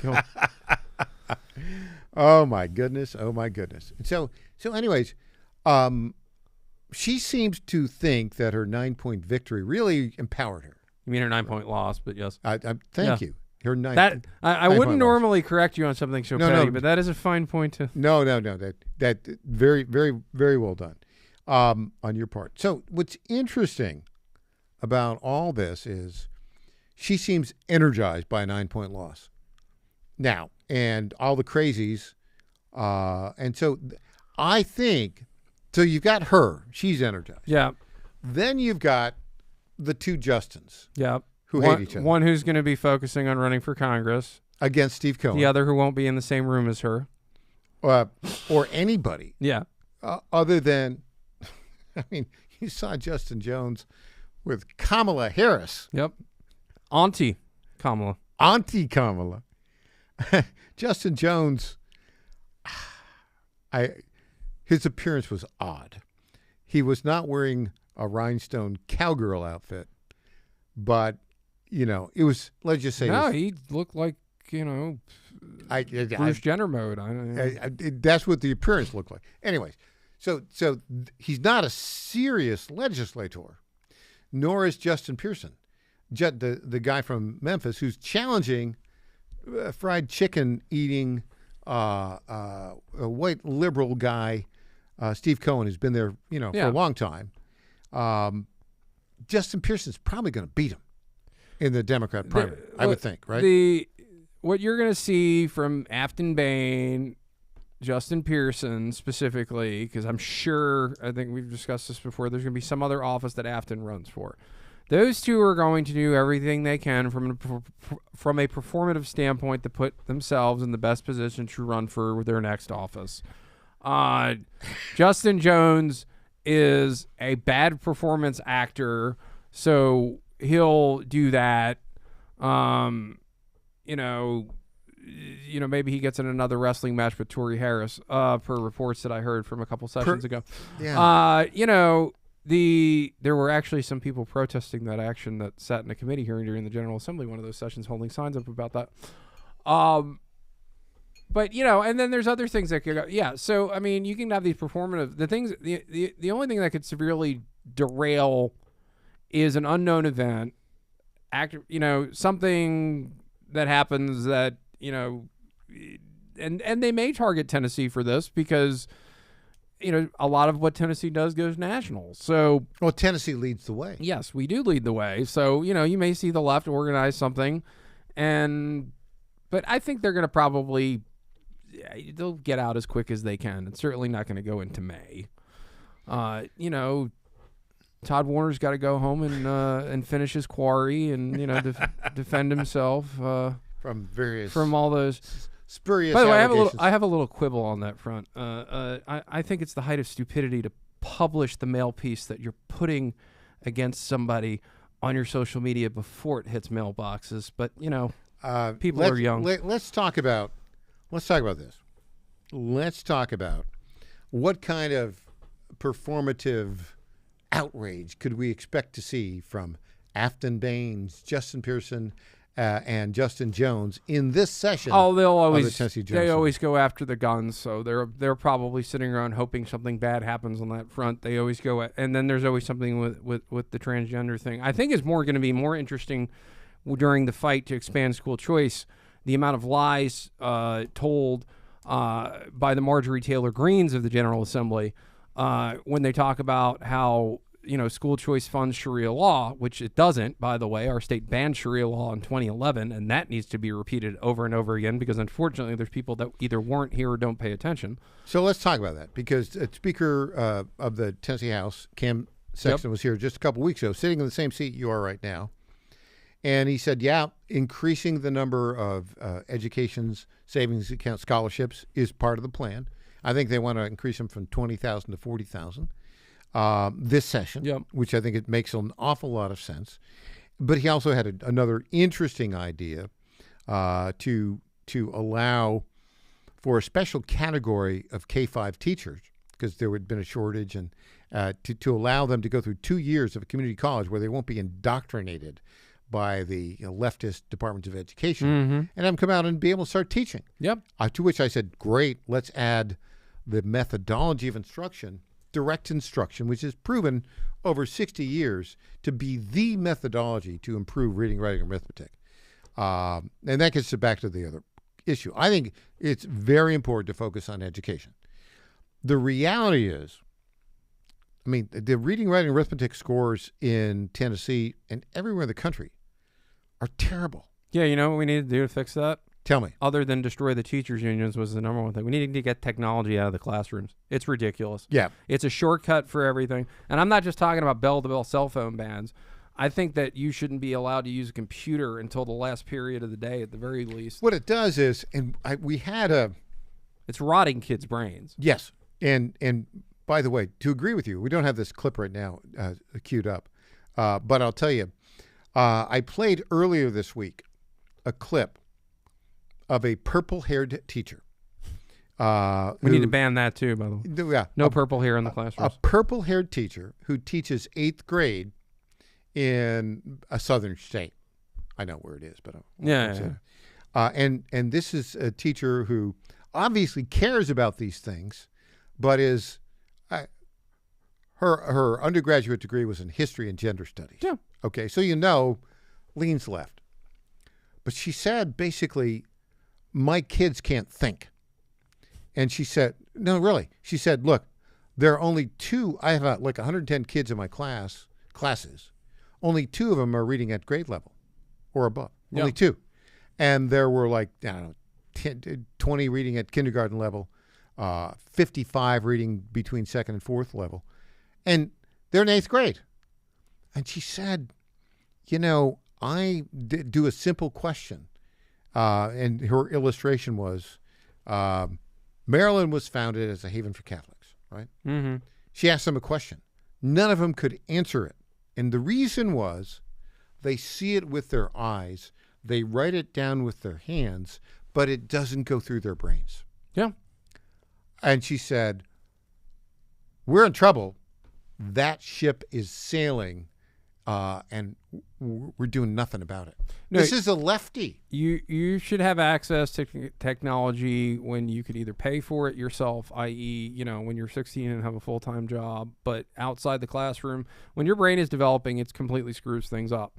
And our country is going to continue to sink and sink and sink in that regard until we fix that. And that is fixed. And honestly, it shouldn't be a left-right issue, but heck, I was reading a tweet from somebody yesterday, a politician who I know for a fact does nothing but use ChatGPT on everything that they post, and even some of their personal text messages. And I'm like, well, this is a ChatGPT social post. The kids don't. If you have too much access to technology when your brain's developing, never mind it's frying certain adults' brains. you're inhibiting their ability to develop, learn, and grow. And I don't think, and we're not even talking about the problems where kids get exposed to things on Snapchat and the internet that they shouldn't to, because one thing kids are inventive. If they want to get access to something they shouldn't have access to, i.e. certain websites, even if there's a blocker, and they'll figure out a way around it. But no, it's we have to destroy the power of the teachers unions because they don't care about teaching kids. They just care about they care less. Which is why school choice is so dang important. Yeah. All the teachers union do is care about padding their coffers so they can go elect Democrats and indoctrinate the kids. And we got to get technology out of the dang classrooms. It needs to be separate from the classrooms. I'd personally, if I were dictator of the world, would say kids don't get access to anything, whether it's a cell phone or a computer, until they get home for the day. So let's just summarize. We think this session of the Tennessee General Assembly will be short. Yep. It will be punctuated by performative outrage performances by the two Justins and Afton Bain. I'm hoping Justin Jones wears a dress this year. That's my hope. Make it happen. He might. And then third, I do think that the expansion of the education scholarships will succeed. Oh, it'll succeed. It'll just be then it'll be a performative level of nonsense from the Marjorie Taylor Greens of the General Assembly, all 8 of them. When we come back, guess what? Is it that time? It's that time of day. When we come back, and we have so much to talk about, we'll do a little bit of sports, right? Because there's a lot of stuff breaking out in sports. And we'll do a little bit of craziness because there's some real crazy stories out there. And we'll do a little bit of foreign policy and, that coach in Michigan. Yikes. Back with more after this. He's Aaron Gulbinson. I'm Michael Patrick Leahy. Coming up, News Potpourri.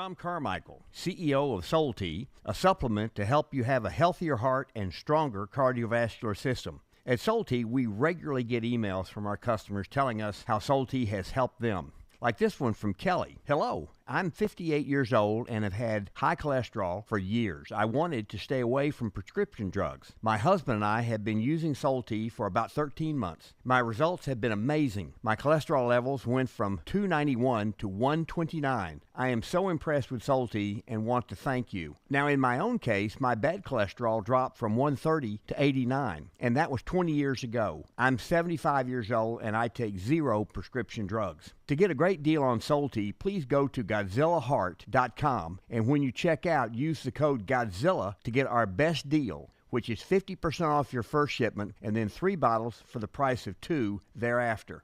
You don't have to live with a broken heart. Do you suffer from Try declining Soul Tea bone and today. joint health? Hi, it's Tina with the John Fredericks Media Network. And when I heard about our company's Women's Challenge, I jumped on the opportunity to test this amazing supplement that's already restoring my bone density, soothing my joint pain, and helping me regain lost mobility. I've experienced so many benefits in such a short time with Native Path Collagen Peptides because they support my bones and joints, boost my metabolism, and unleash the most radiant skin and hair since my 20s. In just 2 weeks, my knee stiffness is gone, and I'm already hitting the gym more aggressively. And I get so many compliments on my glowy skin and shiny hair. Native Path Collagen Peptides are so easy to take. They're tasteless, odorless, and mix great with my morning coffee. Read thousands of 5-star reviews at getnativepath.com/Godzilla. Level up your self-care with Native Path Collagen Peptides. Try it risk-free for as low as $21 today. And get free shipping at getnativepath.com/Godzilla. In 2008, the amount of concentrated time people could spend on a task without becoming distracted was 12 seconds. 5 years later, it was only 8 seconds, 1 second less than a goldfish. If you're often distracted or have trouble recalling information, you're likely to fall behind in the demanding, fast-paced 21st century. In other words, brain performance is more critical now than ever. Boost your brain power with Healthy Cell's Focus Plus Recall. Science-backed nootropics to help you sharpen focus, concentrate longer, enhance recall, improve mental speed, learn rapidly, and be more alert. It's a pill-free brain supplement made with maximum absorption ingestible gel technology, designed to feed your brain at the cellular level. Take it for a test drive. Go to healthycell.com and use code GODZILLA for 20% off your first order of Focus Plus Recall. That's healthycell.com, code GODZILLA for 20% off. Welcome back to the Michael Patrick Leahy Show. Thank you. Now, here's Michael Patrick Leahy. Welcome back. In studio, Aaron Goldson. Aaron, it's that time of day again. It's time for News Potpourri. Yes, ladies and gentlemen, News Potpourri. This is the portion of the program where we talk about the stories that are of note, don't necessarily merit a full segment, and may have a touch of irony. Okay, so Donald Trump is on a roll. You know, we seized a Venezuelan oil tanker that was transporting sanctioned oil, I think, to China, and now Trump wants the narco-terrorist dictator Maduro out. Yeah, right, and I think that's going to happen. But now he's got a message for the president of Colombia. What's he have to say there? So the president of Colombia, who you call a drug dealer? No, I haven't really thought too much about him. He's been fairly hostile to the United States, and I haven't given him a lot of thought.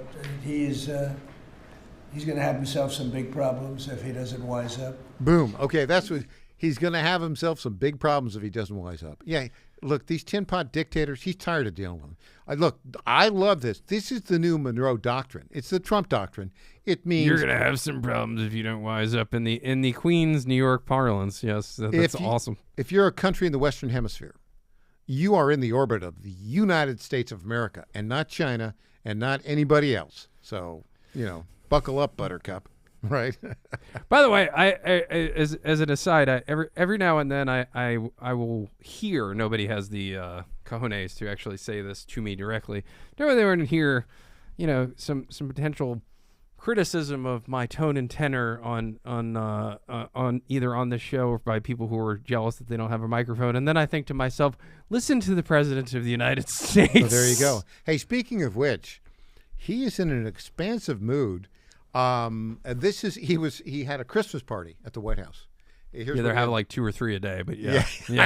Really, I'm waiting for my invitation, Mr. President. You want one? Yeah. I think Mar-a-Lago, the weather would be better over the holidays. Okay, here's at a Christmas party. Let's see.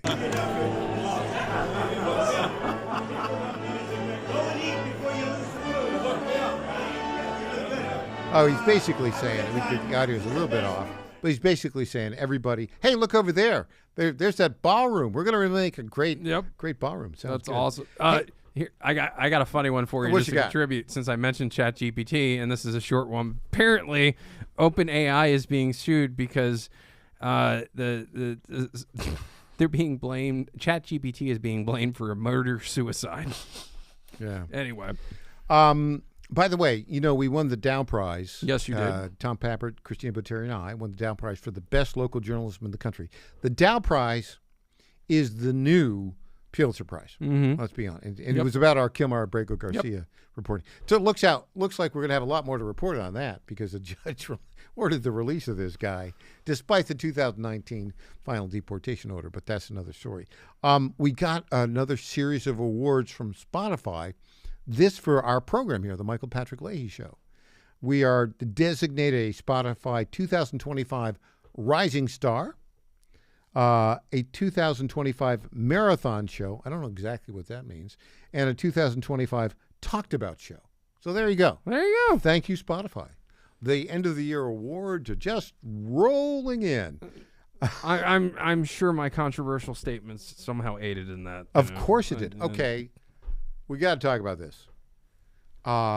head coach at Michigan, Sharon Moore, was fired yesterday for an inappropriate relationship with somebody on his staff. And he's 39, and he played college football and been on Jim Harbaugh's staff. And now he's in jail. And apparently there are rumors about it was a female staffer who might have been reporting to him. I've seen a picture of somebody who's shut down all of her social media accounts yesterday. It's very pretty, very young. Looks like she's mid-20s. He's like 39. He's married with 3 kids. The report is, domestic assault at his house yesterday, followed by a trip to his alleged staff member. Did his wife find out and beat the daylights out of him? And then, And anyways, where he would basically, apparently, there are reports he had a gun. He threatened to kill himself and the staffer. He's now in custody. The guy's making $6 million a year. I mean, Michigan lost to Ohio State the other day, but I know, just a little overreaction there. Isn't that weird? Well, I mean, one of the oldest rules of working anywhere in life is never dip your pen in the company ink. But boom, boom, boom, made true again. Hey, here's another story. Disney is apparently making a $1 billion investment in OpenAI to allow characters to go on some kind of video generator. What do you make of that? Oh, gosh. You watched Star Trek at some point in your life. I'm yeah, assuming. sure. Remember? I like Star Trek. Yeah, and this started with the original series. The holodecks that they had on the shows. I'm waiting for that to happen. And then who knows what weird things people will generate from their bizarre corners of their mind. But, it's okay. So they're taking the art form out of it. People are going to be able to. I mean, I'm watching people make their own movies now based on properties that are not their own. There's a fellow who has been kind of on the fringes of internet activism by the name of Charles C. Johnson. Remember this guy? I think he did some. I think he did some kind of. I had some brief interaction with him 13, 14 years ago. The guy was charged in kind of charged and lost a civil case for kind of defamation related and fraud. And apparently he's been in prison in a jail in Texas for like 18 days. Just weird. There's weirdness going on among a lot of, quote, influencer types. That's just one example. Well, you have to have a certain weirdness in your brain that is your existence anyway. Well, that's a good point. I mean, hey, my entire job is saying, look at me, look at me, look at me. Yeah, that's a weird person. You mean like Marjorie Taylor Greene or Jasmine Crockett? And she needs a paper bag. I mean, jeez. I don't want to look at that woman. Ugh. And on that note, send your cards and letters to Aaron, not me. Thank you, Aaron. We'll be back tomorrow morning at 9 o'clock. Roger Simon will join us tomorrow. I'm Michael Patrick Leahy. The website, TennesseeStar.com, TennesseeStar.com.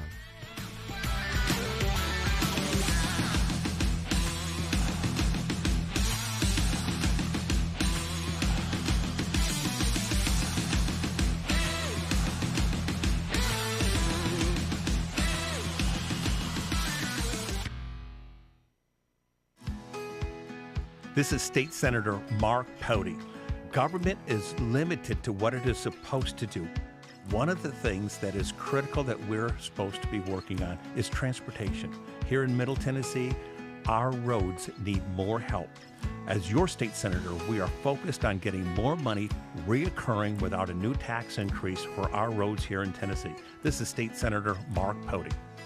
Paid for by Campaign for Mark Pody, Christina Hibden, Treasurer. Hey there, it's Lenny McGill, founder and CEO of GlockStore.com. For over 30 years, I've supported our Second Amendment rights with GlockStore.com, the world's #1 source for Glock handguns, parts, and accessories. I also support accurate, unbiased journalism like The Michael Patrick Leahy Show. His team broke the Kilmar Abrego Garcia traffic stop and was the first to obtain that video. Independent journalism at its finest. Visit us at GlockStore.com Listen to Michael Patrick Leahy and Make America Great Again. FlatFeeNashville.com is a full-service real estate brokerage that charges homeowners a upfront flat fee of $999 to completely list, market, and sell your home. We are all about saving consumers money, saving that equity. Nobody should hire an agent and feel like when that agent walks in the door, that agent is more concerned about the down payment on their next Mercedes purchase versus saving the equity that those homeowners have worked hard for.